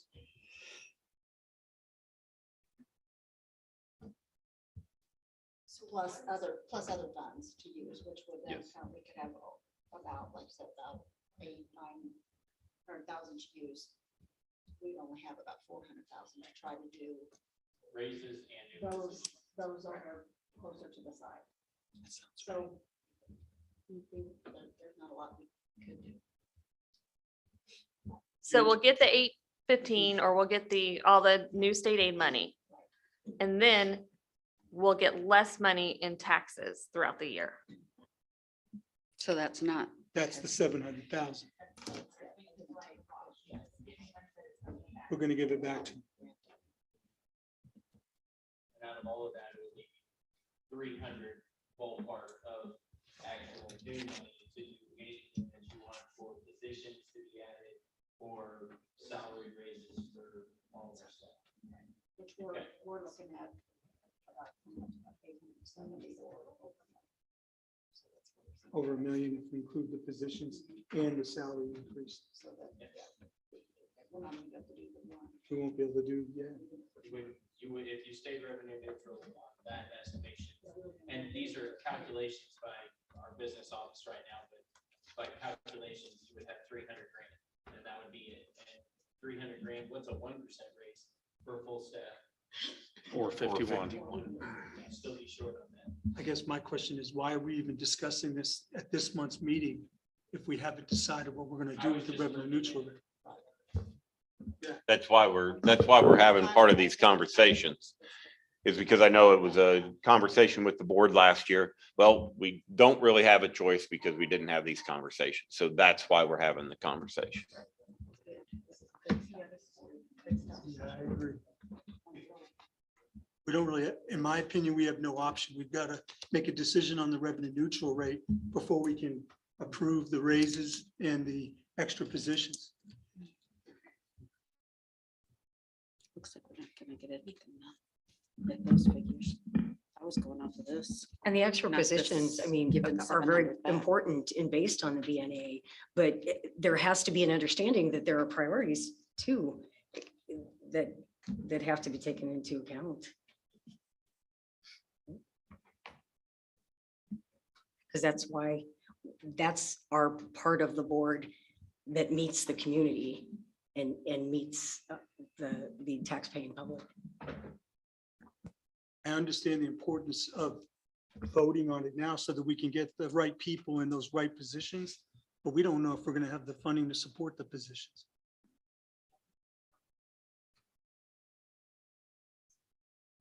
We don't have the money for the raise right now.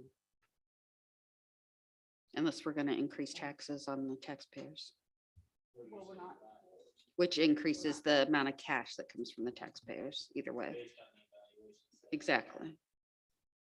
If we don't lower the mill, more money's coming out of their pocket is what I'm saying. Either way, it's money to them, whether it's the mill or.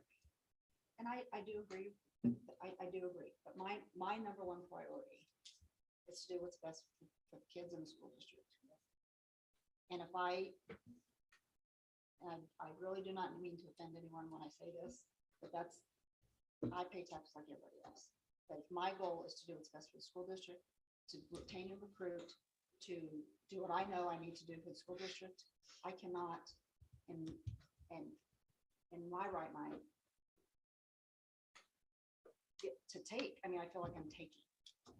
I'm not doing what I know I can do for the kids, because I'm gonna have to cut. I can't give teachers raises. I can't get positions that are needed by the kids to keep everything, to do what we need to do. We can't do that. And everything's gonna go up. We've got inflation. There's a lot of things that are happening. I mean, it's not that we still have expenses that we have. And so if we don't do that, just exceed revenue neutral. And I'm not saying raise the mill rate. I mean, we just stay at the same mill rate that we stayed at. And I understand that's taking, I understand. I mean, I do understand that. So it's kind of like you get a raise, but yet, with inflation and everything, it's just being taken away as it is. It's a really tough position to be in. But as It you is, mentioned, the but- taxpayers are going to be taking a double whammy because they're going to have to pay additional taxes on their property. And then we're going to come back, whether we raise neutral rate or We remain are flat. not. We are not. The school district is not. We are if we taking keep our it. mill We are flat, if we keep it. But we're not raising our mill rate. No. but if we don't reduce it based on the valuations, we're bringing in That's more true, but money. But if we. keep It's just doing what you that call over- it. But if we keep doing that over the next year, this year, next year, I mean, we're gonna get to a point where one time we're gonna be so far behind and so far in the hole that we can't do anything. And then we're gonna ask the taxpayers. We're gonna get to a point where we are. Well, that's where I think we need to be more responsible as a board with the budget and cut instead of just ask for more money. But that's my personal viewpoint. Might not be the popular one. Well, and We have a strategic plan. We have board goals, we have a lot of stuff that we need to do, and if we're cutting and having sending 700 or whatever money back. One of our there's board no way goals, we're not one of our board goals is to be financially solvent. That's why I voted for the bus issue, because I thought we were going to, the point was to try to stay revenue neutral, and then the parents who would use the actual bus under that would pay for that and not all of the taxpayers. But if we're not going to stay revenue neutral, that's why I suggested revisiting the bus, because Where is the money? I've been trying to cut all year and now we're still wanting to raise. The charges for the kids who ride the bus now. Where do those funds go? So we're going to bring in those funds. Where are those funds going to go? Where are we going to put those funds, do you say? I don't know if we know how much that's going to be. Some parents may decide not to pay the bus and just bring the kids to school, or have grandma and grandpa bring them to school. So we may not get any money from the bus. Because What we're was still the price? bringing in. What was the price increase on a bus? It went from like 55 to like 75, right? Yeah, it was an increase. The idea behind charging for busing is that we could hopefully create about $180,000 to $200,000 worth of savings as a part of that. Where that money would go, Mary, that money would go back into, we pay those folks out of LOB. The increases that we've had so far in LOB, that's also where we pay for some of our increases in health insurance that will end up coming off of that. About $92,000 district-wide if we choose to. Mary, you mentioned about inflation and how our staff members also, they're going to get a raise, and it's going to go to pay for higher groceries. And if we don't eat that as a district, which we've done in the past few years, it's still negotiable because it's still in the agreement. For those of you that don't know, it's in our agreement that we pay X amount of dollars for health insurance. And the district has done more than we are obligated contractually to do since insurance started to increase. And so we've done that, and we have another decision this year, raised about 8%. So about 100,000 of that could pay for that. We see increases in our insurance that will go up. We've had a couple claims. I assume that our work comp will go up this year. I assume that our property casualty insurance will go up. The other thing that does happen is that when your valuation goes up, your property casualty insurance goes up also. We all know that as when we own houses. And so, that's where some of those increases go. I remember looking at the sped report and, oh my goodness, I mean, there are positions that are unfilled that you have, and I see that too. I see the interrelated sped at high school and the other the IN interrelated. Intermediate. Gotcha, at the intermediate school. So these would be two positions beyond what we don't even have filled that we're going to propose. So there are leadership decisions that maybe could be taken a look at closer look at. I'm confused by that comment. So if you What- could which explain comment? the leadership decisions that Oh, could no. help with that. I guess I'm saying if we have at least two that are unfilled, I mean, they may be in different specialties too, right? But you have two additional positions that we're asking. It's kind of like, I don't know, the shell game, right? I mean, then you're gonna have four that aren't filled now because we still have two that aren't even filled. But are those not aligned at all with these? Sandra, the interrelated specialist at the intermediate and then high school? I'm not gonna vote for it. Okay. We need to cut.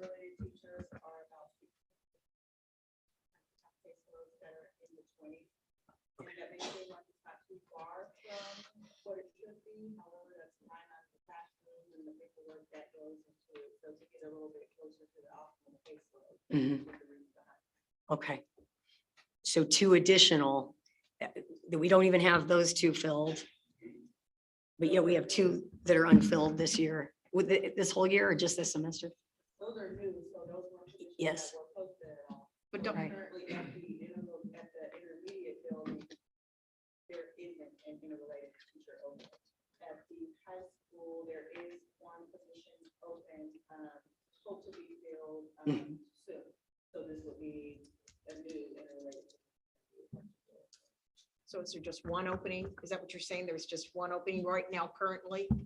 In the interrelated position, anywhere, Yeah, well, anywhere, yeah. anywhere. Okay, let me go down the field just real quick. I think that they're asking what positions have we not been able to fill? One of them was an autism. So for this current Te- school year, DFAT had long-term subs in our SPS teacher, our behavior, 2 classroom at the elementary. Our autism teacher at the elementary was vacant for the last year and a half. It was filled at semester. We had an interrelated position at the intermediate school, this current school, as well as last week at high school as an intermediate. But that, again, they have been filled for at the intermediate currently, or looking at next year's intermediate position is not a vacancy. It would be Based on caseload. So you're projecting. yeah, we already know what the caseload will be based on, Mhm. kind of, kids moving into the next grade level. We know Sure. what the caseload will be, and Sure. that's not factoring in, our population of military that will be standing out. Yes. So, that would also. Yeah, yeah. And Dan, that's exactly what I didn't mean anything by the leadership thing, other than we have 2 positions that have gone unfilled this year, and now we're asking for 2 more positions for 120,000. And I know everything's urgent and everything's important, but that's where we just have to get into those priorities of. I don't know. Well, I think that's something good to look at, is that just as Cinder, for example, in her SPED report, she is projecting 25 open positions next year. If you go through every administrator's building report, they're talking about how teachers are skipping their plan periods to cover classes because they don't have anyone to cover. We're short on subs, we're short on paras, we're short on everybody else. In my eyes, these numbers up here is if every position is filled. We're already projecting 25 short in SPED. That's not including everybody else's vacancies projected in their reports. I didn't tally everybody's up, sorry. But if we had any kind of chance of filling even part of these positions, that we could possibly fill that with someone qualified, that these other positions are going unfilled. So that's going to open up extra people in the buildings to cover classes when it is available. And if we have that many vacancies already, then we already have the salary money sitting there not being utilized. I don't know if we have a running total of how many vacancies we had throughout the whole year, but it wouldn't take very long to run those numbers and see how much money we're sitting on from salaries from this year that could be put toward that. I mean, we've been harping for the last year about building needs, building needs, building needs. We're going through the building needs, and this is what was brought to us. This is already a redacted list, because I think the first list was around 1.2, like Dan said. So I feel like we should really consider at least something on this list, because they've already cut it over 50% from what was on their building needs. If we have 25 positions that are unfilled, I'm not sure why when you went over the finance report today, it didn't reflect, in my opinion, it didn't reflect that those positions weren't filled and we were not using that money. That money's being used somewhere else, right? Well, that money is probably sitting in our cash balance because it hasn't went toward salaries. Yeah, and some of those unfilled positions, like are filled with long-term subs, so that money is. It's being used by the long-term subs. Yeah. So are your 25 positions including yours? So yes, I went to look to see, I was like, what did I say? It's 17 classified vacancies, but that is kind of based on what we've been aiming to have this year. That has gone unfilled and kind of looking at, okay, what next year, who told me that they're not returning and all that good stuff.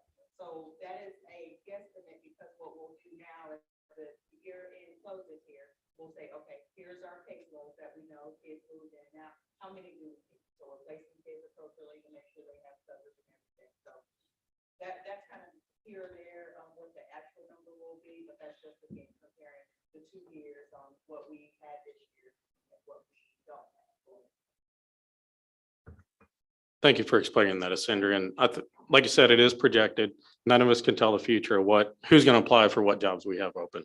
But if the last couple of years have told us anything, it's not going to get any better in those positions, especially paras, bus drivers, custodians.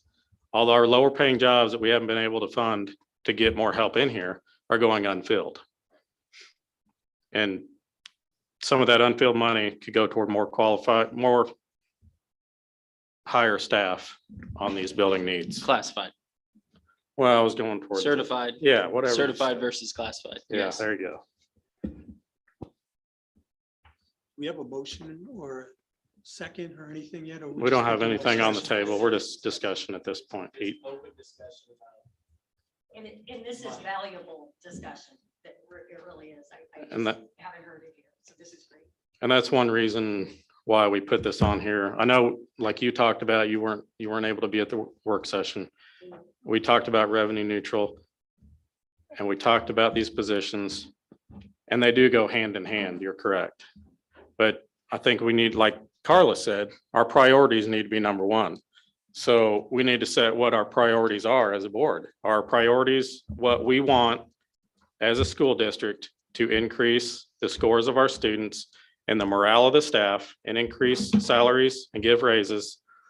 Or is our priorities to cut costs, lower taxes? And that's what we need to decide, in my opinion. And therein, Taxes the same, you mean, not lower. Yeah, keep taxes, Yeah. well, going flat. It depends on how you look at it, but yes, I know. what you mean. There's, It's just keeping the same amount that they paid out of pocket. Yes. Last year to this year.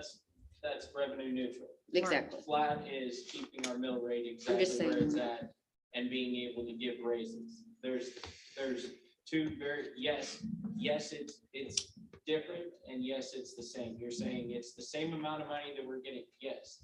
But the same amount of money that you're getting right now doesn't afford any kind of raise really to your staff. It doesn't afford any kind of filling in on positions that the staff requested, both staff and admin requested in a building needs assessment. Even though the FTE is going up. Correct. It leaves you 300 grand. And out of that 300 grand, you can either pick to fill new positions or give less than a 1% raise to your staff. So we, And that's if you go revenue neutral, if you take in the exact same money. If you stay flat on your mill, which means as a school district, we're saying we're not raising your mill rate. Your evaluation changed on how much your home is actually worth. And that is not done by the school district. That is done by the county. That is done by the appraiser's office. That is done by them comparing what comparable sales are in the county to what you live in and the residents that you have. And Lansing has always had residents that flat out, we've said it in the past, our teachers can't afford to live in. So it's one of those things that if you're asking where I'm gonna set on it, I'm gonna keep my mill flat. I'm gonna vote to stay flat on my mill. I'm gonna vote for that money to come in and that money to go back to the people where it matters the most. And that's the students, that's the staff, that's the people that we want to look to add to bring our scores up. That's the quality of education that I look for in Lansing. Which And if is, that means I pay more taxes by keeping it flat and staying exactly where it was on a mill rate, then I pay more taxes. well, I just want to make that clear. Then when we go through, if we're trying to pass, we've talked about over and over, a potential new bond issue, which would not be a monthly or a yearly tax increase, but it does increase the time frame that we're paying on the bonds. We have smart taxpayers, so when that comes on the ballot, they may say, okay, our money is went up 2 years in a row. We're not gonna agree this And I would too. look at those smart taxpayers and I would say, look back at 2008. When we changed from paying all of our maintenance staff and all of our custodial staff from where we pay all of our classified teacher and all of that money, and we switched it over and we started paying it out of capital. We started paying it out of capital. And what we did at that point in 2008, I want to say that is, what we did then is we started handcuffing on ourselves. What projects we could do as a board, what projects we could do as a staff. You can look at it in our parking lots, you can look at it in our buildings, you can look at it in all of our areas that money came from. But in 2008, when other school districts were cut, and I'm not on the board then, and I can't take any credit or blame for that. But when other school districts made cuts, when other school districts in 2008 and that crash happened, cinched down and started ripping teachers, which yes, they did. It was throughout the state, they started ripping teachers. If you weren't safe under any of your negotiated agreements, you were gone. You were looking for a job. Lansing held fast, and that was the truth. test right then that they said, we value our teachers. They said, we'll find a way to pay our maintenance staff. And they did it on the backs of our buildings, and they did it on the backs of our parking lots and all of our capital improvement plans. So if they're a smart taxpayer and they say, okay, so you valued your staff so much that you started neglecting your buildings because you valued the human capital more than you did the physical capital, then they should understand that when bond time comes around and we ask them that our human capital we took care of at the cost of our physical, at our facilities. And now we need to pass something to bring our facilities back to zero because we've taken care of the human capital. Then as a smart taxpayer, they can either say, okay, you did the right decision, or they can play devil's advocate and say, back in 2008, you made the wrong decision.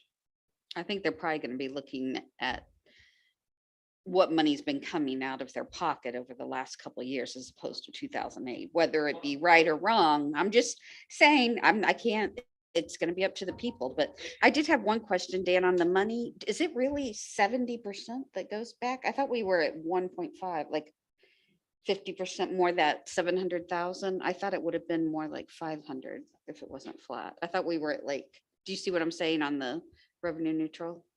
It says tax money would go back as 700,000. I thought we were at, It would be about 1.5 500,000 Okay. is what we had discussed just a second ago. So, yeah. So that would be 500 left that we could do at least the 1% raise, correct? Close to that. Yeah. So we could do the 1% raise and not exceed revenue neutral, right? And then possibly cut some other positions to bump that up to the 2%. The one, when you say cut positions, the one thing that we have coming up, and this Or is cut a, spending, I should say, this I is- guess. the main thing that we do need to understand on the spending side of things is that when you look at our salaries and our total budget, it's the human capital that is the largest part of the budget. You know, we pay people. And so that is, you know, when we start talking about a shell game, the shells are all people.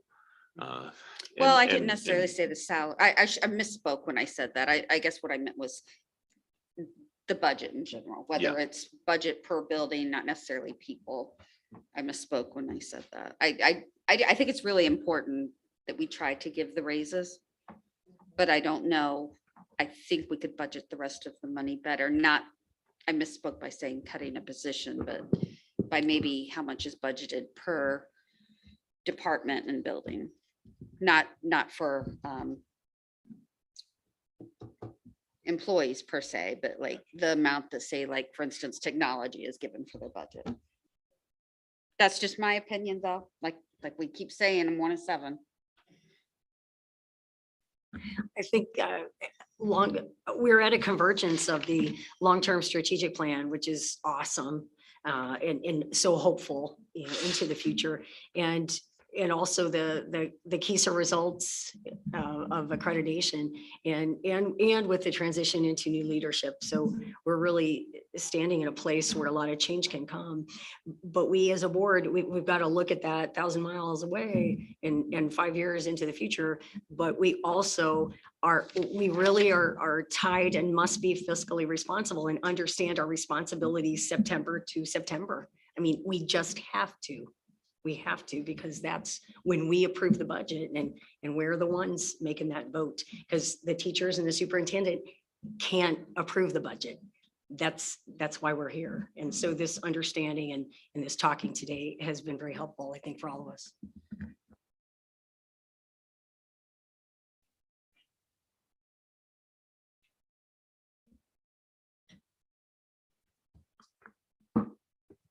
Does anyone have a motion they'd like to make or any other discussion?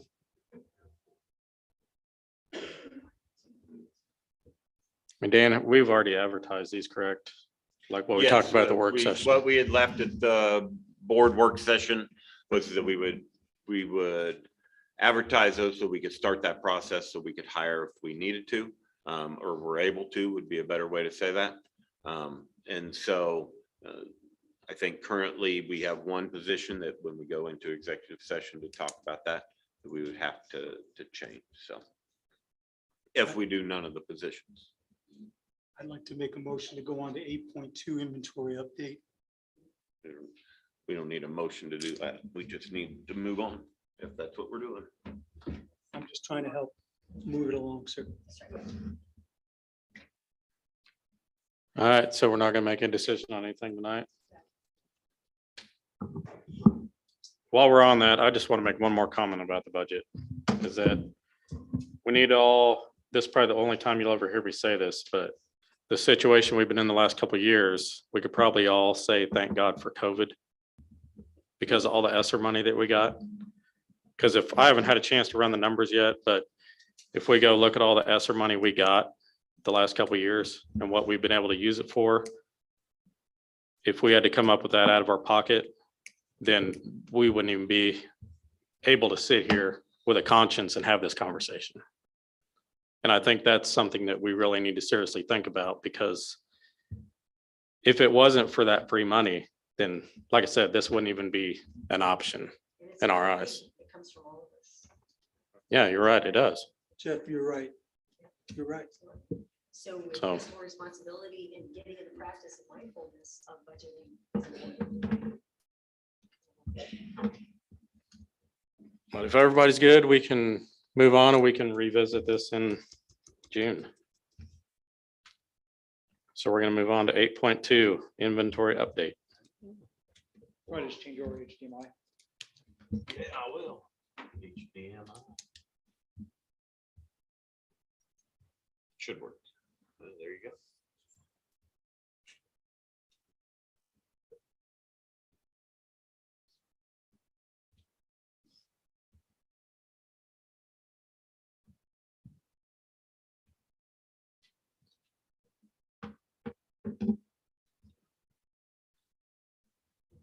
Oh, good evening.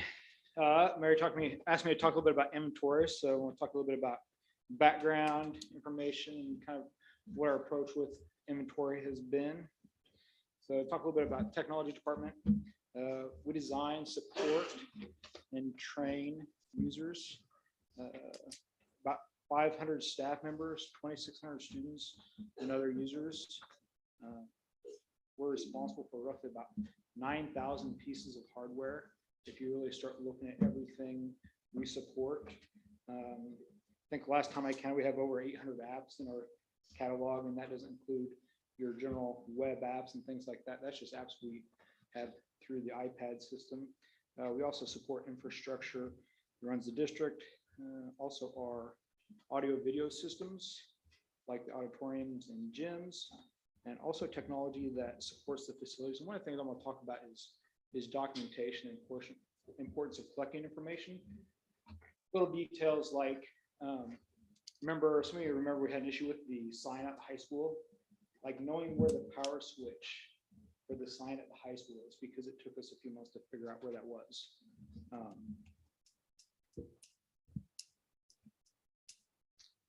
And so one of the things I want to talk about is not only talk about inventory, but life cycle management. We're essentially trying to manage change for all of these devices and systems. And I previously shared a document for the new board members. I knew when you came on, I shared that with you when we did our board work session. And it talked a lot about the importance of budget and inventory. Another huge part of that is being able to collect and access documentation and how important that is for us, because when you start talking about all those issues and all those items, being able to go back and review information, things you've done in the past, how you solve problems, things like that is critically important for us. So when I was hired, we didn't have, like, for me, there wasn't a clear inventory system. We worked on some things, and there's probably a couple of reasons we haven't been real successful at that. Say myself as including being responsible for that. One things we did start doing is starting tagging iPads with our own asset tags and recording these in Google Sheets. We also started recording small items. So like when a staff member requested an Apple Pencil, when we gave that out, we recorded that in our ticket system. And then also during that time, we looked at what other departments or what other school districts did. And here's kind of an example what some other school districts did. Now, this is actually, this topic came up 2 weeks ago on the technology listserv. So I threw it out there just for you to look at. But some of the things that were interesting was the fact that Auburn Washburn actually has 5 different inventories. And I'm not going to talk about a whole lot of the others. One of my struggles is, we've had a lot of discussions about inventory. I think some of us, a couple of us spent 40 minutes talking about inventory before the school year started.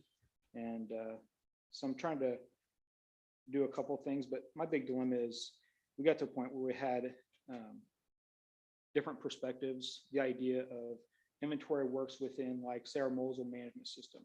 That's an inventory. But when that device goes away, we lose all that information. And the fact that we have devices in so many different systems, they're not one consistent system. The other piece is we've been collecting information, putting in spreadsheets for about, since early 2021. And trying to get all that information into one system has been incredibly difficult. My main dilemma here is we collect a huge amount of information of not only just like, hey, here's a device, but does it repairs, the tickets that are assigned to it, all these different pieces. And so one of my dilemma is, we really have all this information. It doesn't really fit into a single asset management system. But I also struggle with, like, keep updating and putting all these informations in spreadsheets. And so one of the things we were looking at is try to leverage a system that we can scale and for all of our needs, customize and scale for all of our needs.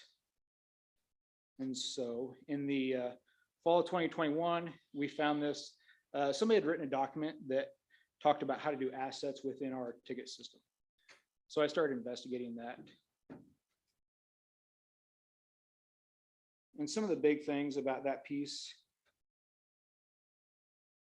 is for us, it's easily accessible. One of the things is being mobile. When we're out and about, being able to pull up my phone and pull up information, being able to search information. I don't think Martin's still here. Martin sent me or called me on Thursday and said, hey, he needed a code for one of our systems. And so for my phone, in about 2 minutes, I was able to find what he needed to access his system. And that searched about 4,000 issues and about 4,000 assets. And so just being able to do that type of thing on a daily basis is critically important to us. The other piece is, a system that connects to our tickets and all our other pieces that we collect. One of the things with the JIRA piece is putting it in here for us. There is no additional cost to the district. We're already pay for this service. So it's just like another project.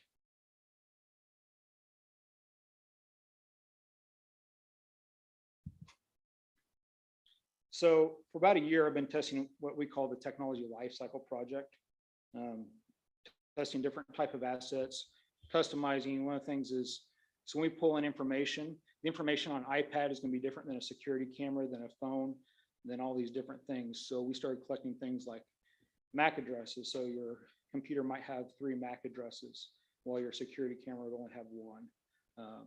But being able to go through and search, and again, collect all that information is critically important to us. So we started importing those things. So one of the things is when the district inventory was done, one of the many pieces that was left out are desktop phones, things like security cameras, checked out devices. So a lot of some MacBooks were done, but like iPads checked out to students weren't in that piece. And so one of the things we've started doing is we've started collecting all that information. And so I kind of list there places where we're collecting some information: the Mosel Manager, Apple School Manager, our phone management system, our wireless management system. We pulled the projectors from our district inventory report, and we're pulling all of that information into this system.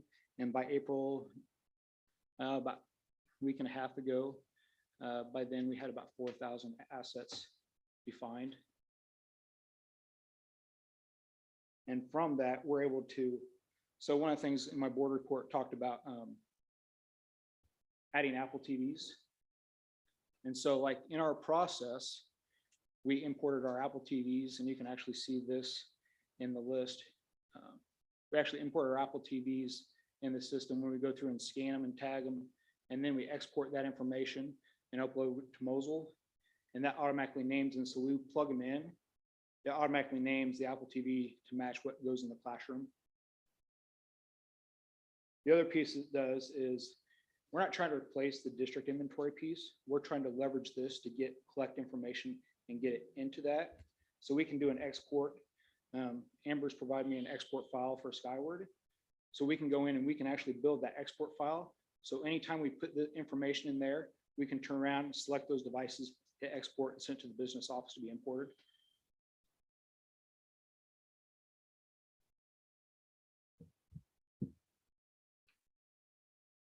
You know, one of the things, you know, we're looking at, because we can customize the system, we want to be able to leverage it for when new things come up. One of our issues with technology is like, we don't necessarily know what our issues will be tomorrow. And so because we can customize the system, we can grow as it meets our needs. And here's a couple things that we've been looking at. One thing we're looking at is the check-in and check-out of projector and Apple TV remotes.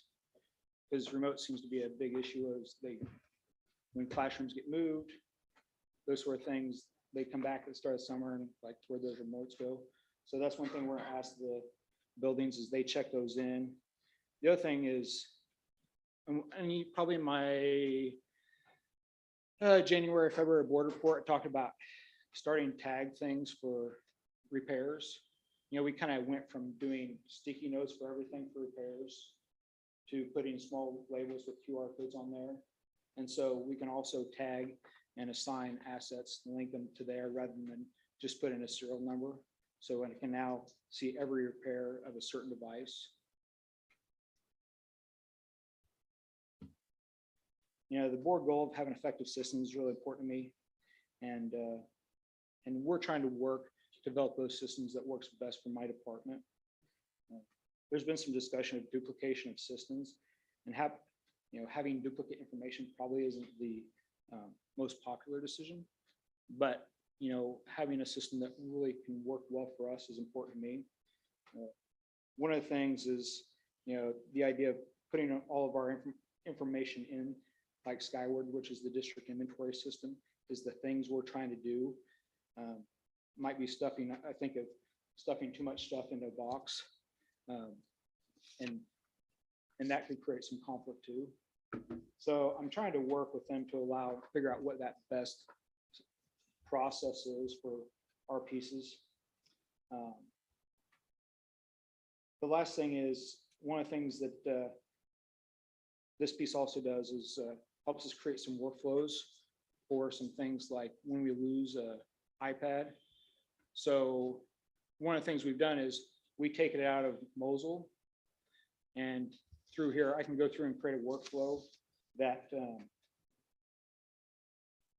essentially steps my staff through and make sure that we do the steps so that we take it out of Mosul and then we actually re-enroll it into our management system in Mosul.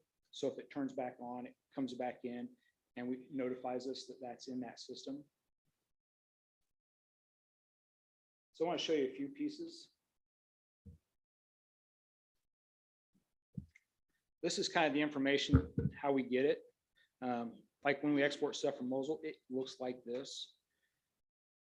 And I'm trying to collect this information and make it more something like this, where I can go in and customize these screens. I can go in and say like, fill in like what the network address, the operating system, all those pieces, some warranty information. And then also you see over here, some of this information, like the model asset tag that we've assigned, serial number.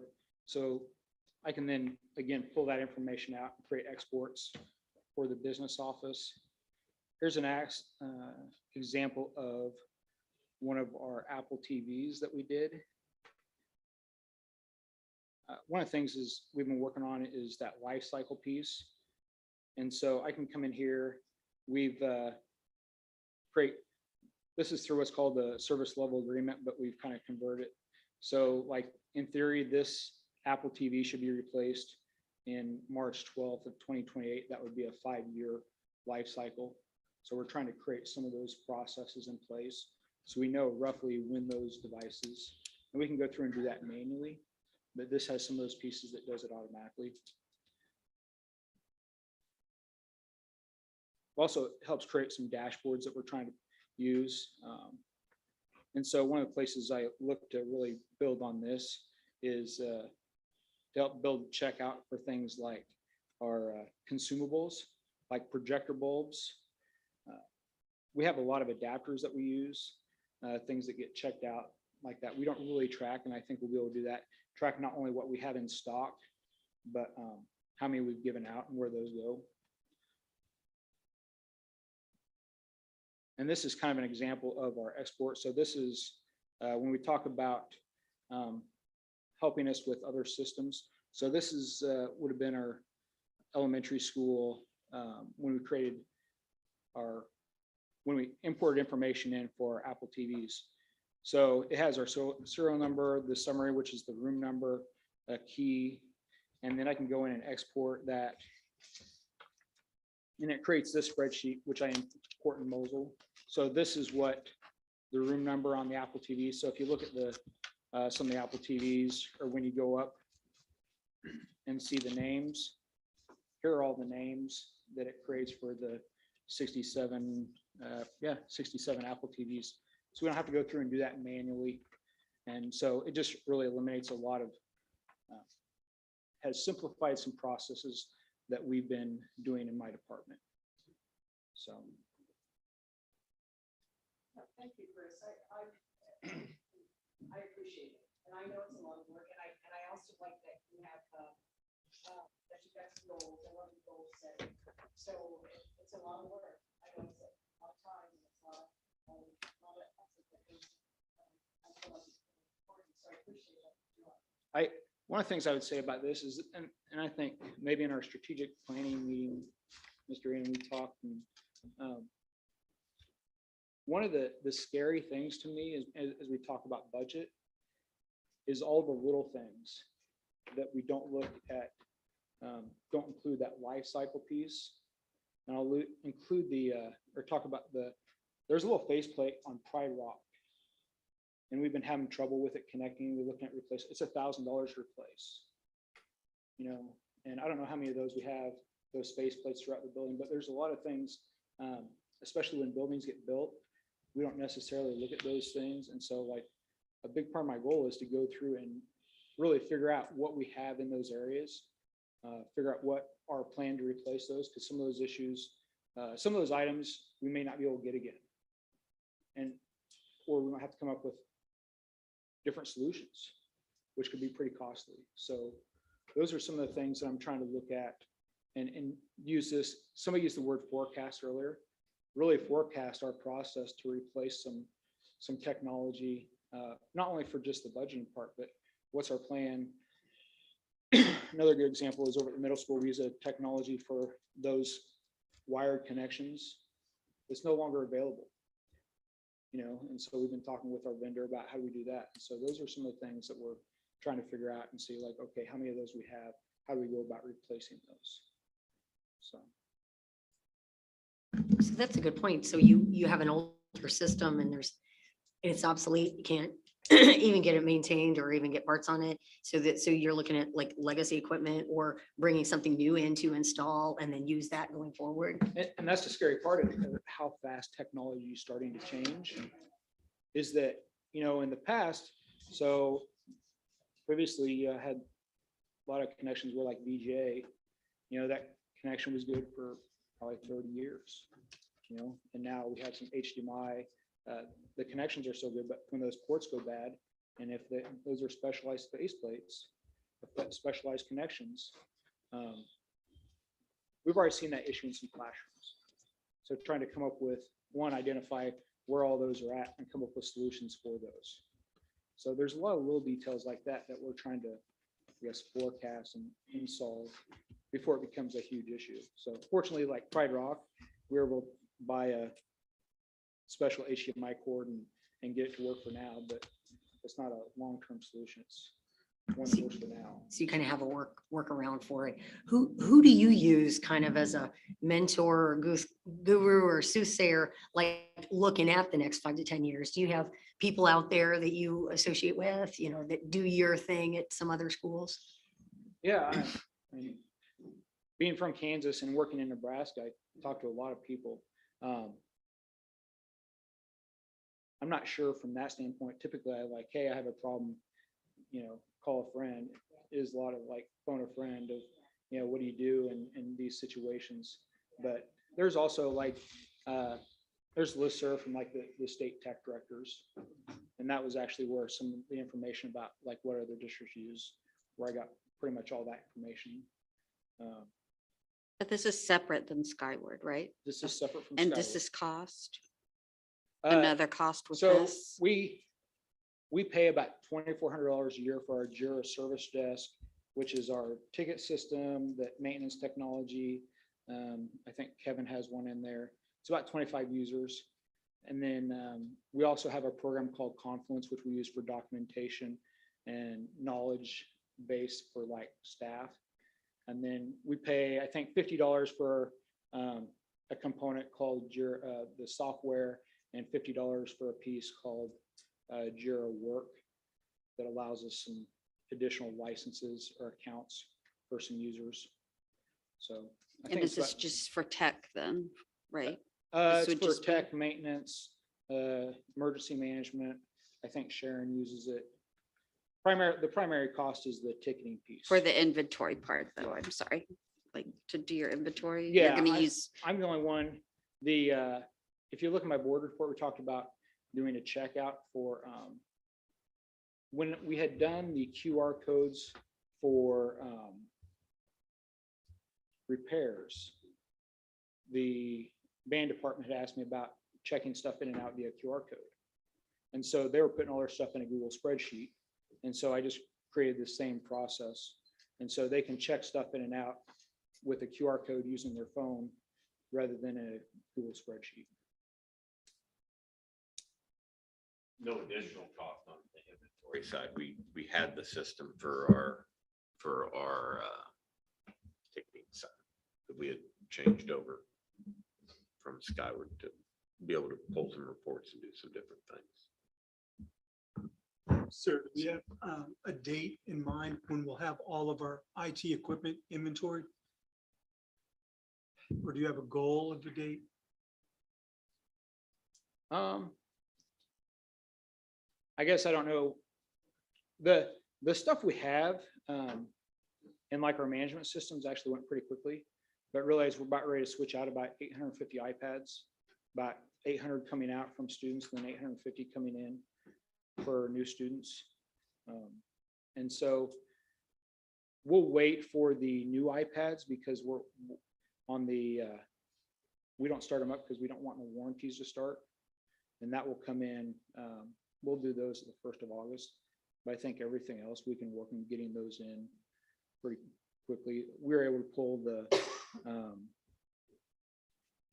like from our, we have almost everything in from our management systems. And then we're pulling stuff in from our, from the district inventory report. And then we'll work on creating those spreadsheets, get the business office so they get in Skyward. Okay, thank you. So what, do you have a plan for the inventory items that you listed that were excluded from the service that the board paid to have done? Do you have a plan for all those items to be put onto the master list? So then whoever decides to be the master person in charge of the whole district inventory has everything on that list. Yeah, so fortunately, all those things are in Mosul, our management system. And so we can export all that information in. And that's one of the things we've done. Over 1,000 iPads, and there's about 4,000 in the system. And so we'll pull that from our management system, right through here, then pull it out in that export ready for the business office. So just the things that you had listed, those are the only things that the district people didn't inventory that we hired out. You had MacBooks, iPads, desk phones, and security cameras. Like I know there's probably, do we still have online students using hotspots? Do we have all those accounted for? All the stuff in storage back here, did our people go through that, or have you done that already, or? They went through and inventoried some of that. And one of the things is I'm trying to get a process where we know exactly what we have in a system before we start throwing stuff out. Well, that's what I'm kind of worried about, is that we paid for a service, and I'm just scared that since they didn't do everything and you're doing part of it, but you didn't have anything in the beginning to go off of. So how do we really know those numbers are right? Because the service we paid for didn't inventory them, but you're inventorying them, but you didn't have the number before we did the inventory. Most of the things that, like our access points, things that didn't get inventoried are in management systems. Like the critical things that, I'm sure there's stuff in the back room, things like that, that was part of the inventory, but like the things that we have deployed out to users. I would say the one thing we might not have is we probably have some PC laptops out that may have not been inventoried. And I guess that's my main question is, do you have a plan for everything that wasn't on there to make sure that it is on there? So when the master list is all entered in skyward, I believe is how we decided we were gonna do it, wasn't it? Then that way, all that data that you have from everything that wasn't done by the service we hired can also be put in at the same time. So it can all be tracked by one person. So we have the checks and balances that we need. Yeah. And that's what I'm trying to use this too, is like really being able to have some flexibility in pulling this information in and getting it updated before we upload it to Skyward.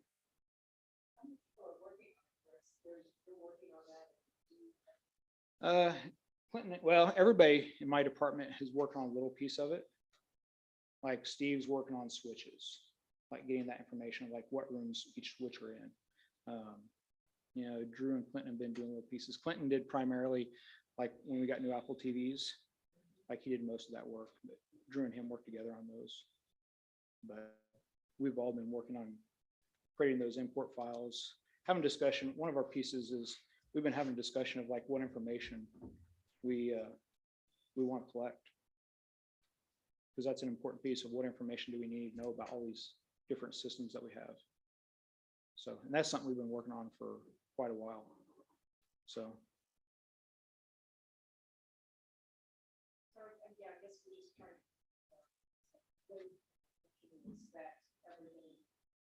What's your end date? Yeah. In a perfect world. I'd like to have, well, when we consider all the new iPads coming in early August before school, kind of that start between, because once we get that stuff in information, we typically do that like the last week of July, and then we should be able to pull it in. And so your goal for the board is by September week. Yes. We would have our meeting in early August, and then by September, we would have everything that is not inventoried by the company that's under your run, who was a master list to go into. That's your like. Or at least a document that supports everything that you've inventoried. Because the chances are you're probably not going to find everything. Yeah. But you'll have something to start from at that point. Yeah. And that's the struggle. We're probably the idea of what all we're trying to inventory, because again, I want that forecast to be really accurate of when we have to replace things. Because I came from a district where we had to not buy a full set of Chromebooks because we didn't have the budget for it. That's not a fun place to be in. So I really want to make sure that we have, that I talked to Jeff during basketball game of like having almost a line item per device and script out when we're going to buy stuff. That's a pretty high goal, but It's a lot of management. It's a lot of management for this inventory. Paying for the inventory to be done and then add to the inventory, your part, adding what they did inventory. So it's a lot of management skills that you really do. So it's gotta be something that you really gotta be on top of. Make sure people are really involved with that. It's a lot of work, and we realize that. It's something that we feel really needs to be done. Do you have a person at each building that is kind of like your liaison to talk about, or is it just the leadership in the building, like a vice principal or? like for like tech support or? Not really tech inventory or- support, just accountability. And, or if kind of that plate goes out or in the theater, something happens, who is the point of contact that? We work with a lot of people, so like, Diane Kelly would be your elementary school. Yeah, we do have people at each building. Sarah Myers at middle school, Nick Gray at the high school. Like Blake Vignery does, we rely on him for almost all the audio video stuff. So like Sharon asked for a new microphone. So Blake came in, wired it, found out that the wiring in one of the ports was reversed, so he had to rewire it. So yeah, we rely on a ton of people throughout the district for different pieces. So Is that based on their skill set, or is this just based on their aptitude and like, hey, I could do tech for you. I like this stuff. Is it built in or is it by personality? well, some of it was just how the district has managed technology before I got here. You said, here are the people in each building to help. Yeah, that fun one. Yeah. And frequently those people go above and beyond. I mean, I can't thank them enough for all the work they do. It's a job to manage all of that. You've got to stay really on top of this, right? So it's great to have help when you can get it. All right. Anybody else got anything for Chris? No? Good? Thank you. Thank you. I do have a question, Jeff, and you kind of brought it up with the inventory update. So we talked about Chris's tech update. What about the overall update? I kind of thought that would be generic, speaking to that as well.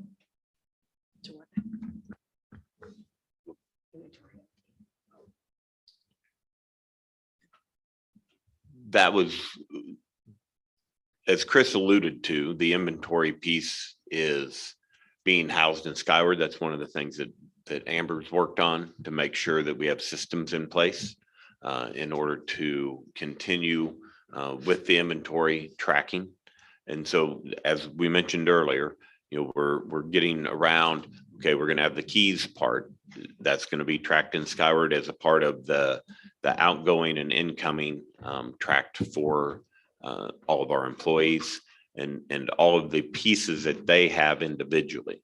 As for the classrooms, that will also, as we said, be housed in Skyward also in order to be able to pull those reports to see, how many of these pieces do we have? And these pieces could be anything that inventory company inventory, desks, monitors, all of that. So school's going to be out in a few weeks. The staff and teachers are well aware of what the expectation is for them kind of closing out their classroom before the fall when they open it up. Is that how it works? that is how it works. And actually it is on our agenda for tomorrow for our administration about the checkout procedures and making sure that we have all of that. So It's a great system.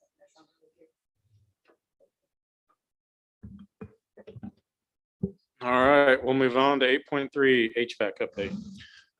you will, if you check the Kansas State School Board agenda this month, we are on there for our ESSER application to be approved. So as soon as that gets approved, we should have that money that Danielle can pull down. No new update on the HVAC. We're still planning like we were last month. The timing right there at the beginning of the school could be kind of tight, depending on where they end up with. That's only the fourth time I've pulled that pin apart. I would tell you whose pin that was, but I'm not going to do that. So, so that is, that's where we're at with HVAC. Like I said, that is like on state school board tomorrow morning. So.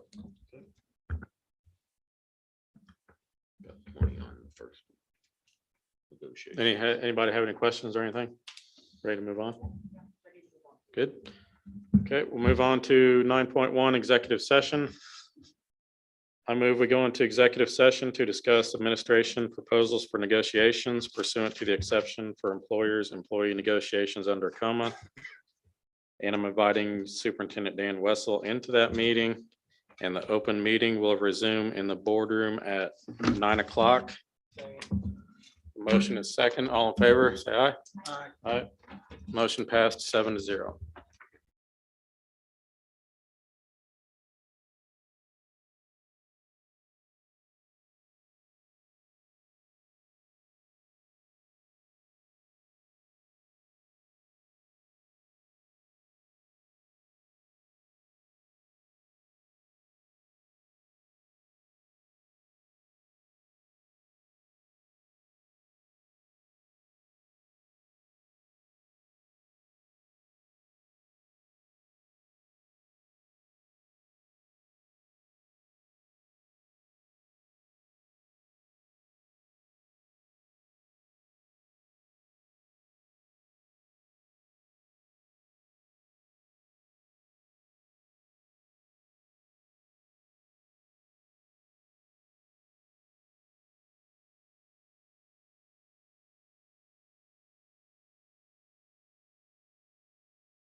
I move we go into executive session to discuss administration proposals for negotiations pursuant to the exception for employers, employee negotiations under coma. I'm inviting Superintendent Wessel in again, and the open meeting will resume in the boardroom at 9:15. All in favor?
Okay, I move we go.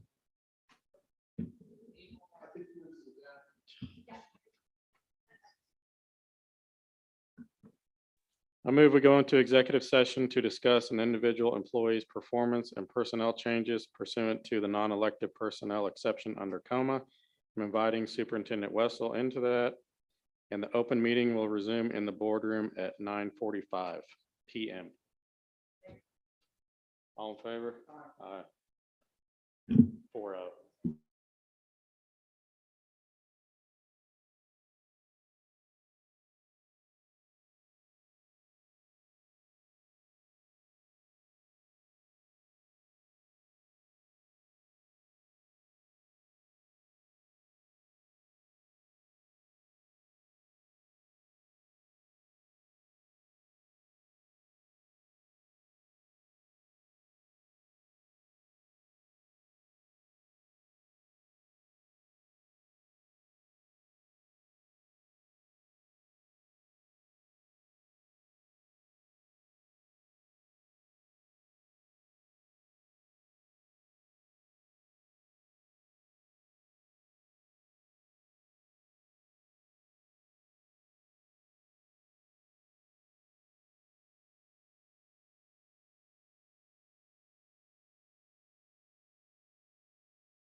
Okay, I move we go into executive session to discuss an individual employee's performance and personnel changes pursuant to the non-elected personnel exception under comma. And I'm inviting Dan Wessel in again. And the open meeting will resume in the boardroom at 10 o'clock. All in favor?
Obsessed. I move that we approve the following new hires. Tyler Hayes, Assistant Principal Elementary. Melissa Pierce, Kindergarten Teacher. Angela Dennis, Math Teacher.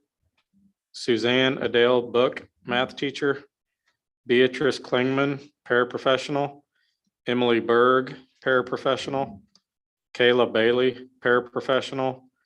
Nancy Lorenzo, Paraprofessional. Sarah Demetz, Assistant Forensic Sponsor / Pin and Paw NEHS Sponsor. Maddie Lane, Color Guard. Pecos Miller, Middle School Head Football Coach.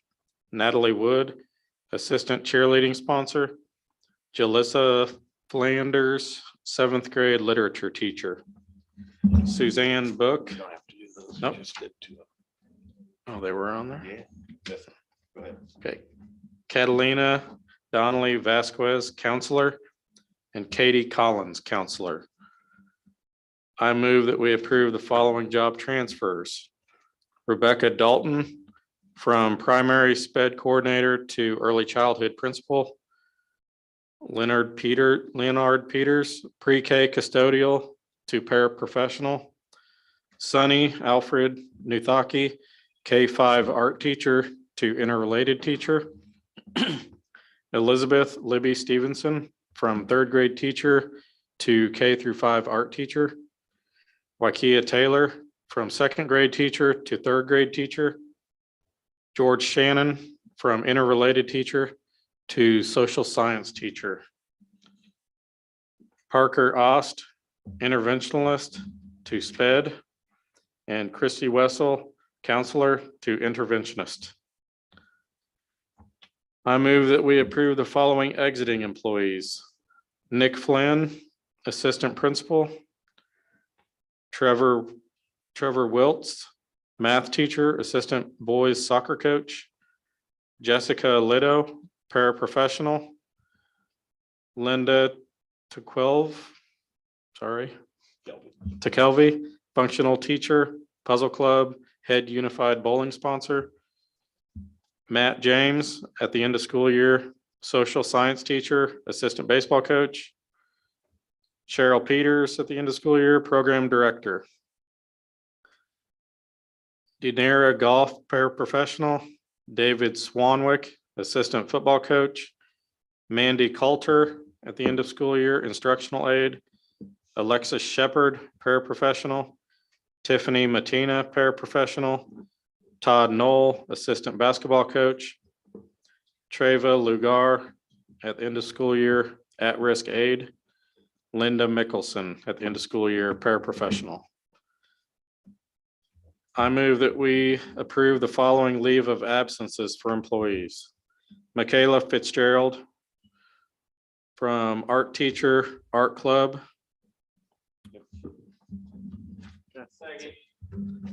Have a motion and second. All in favor? Aye. Aye.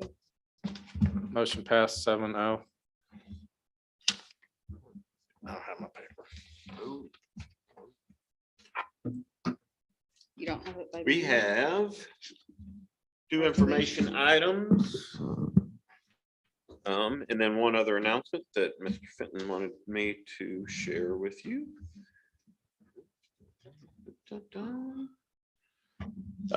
Remember, graduation is May 20th of 2023. I'll be sending out some additional information about where to where you need to report, what time to report, and all that type of information.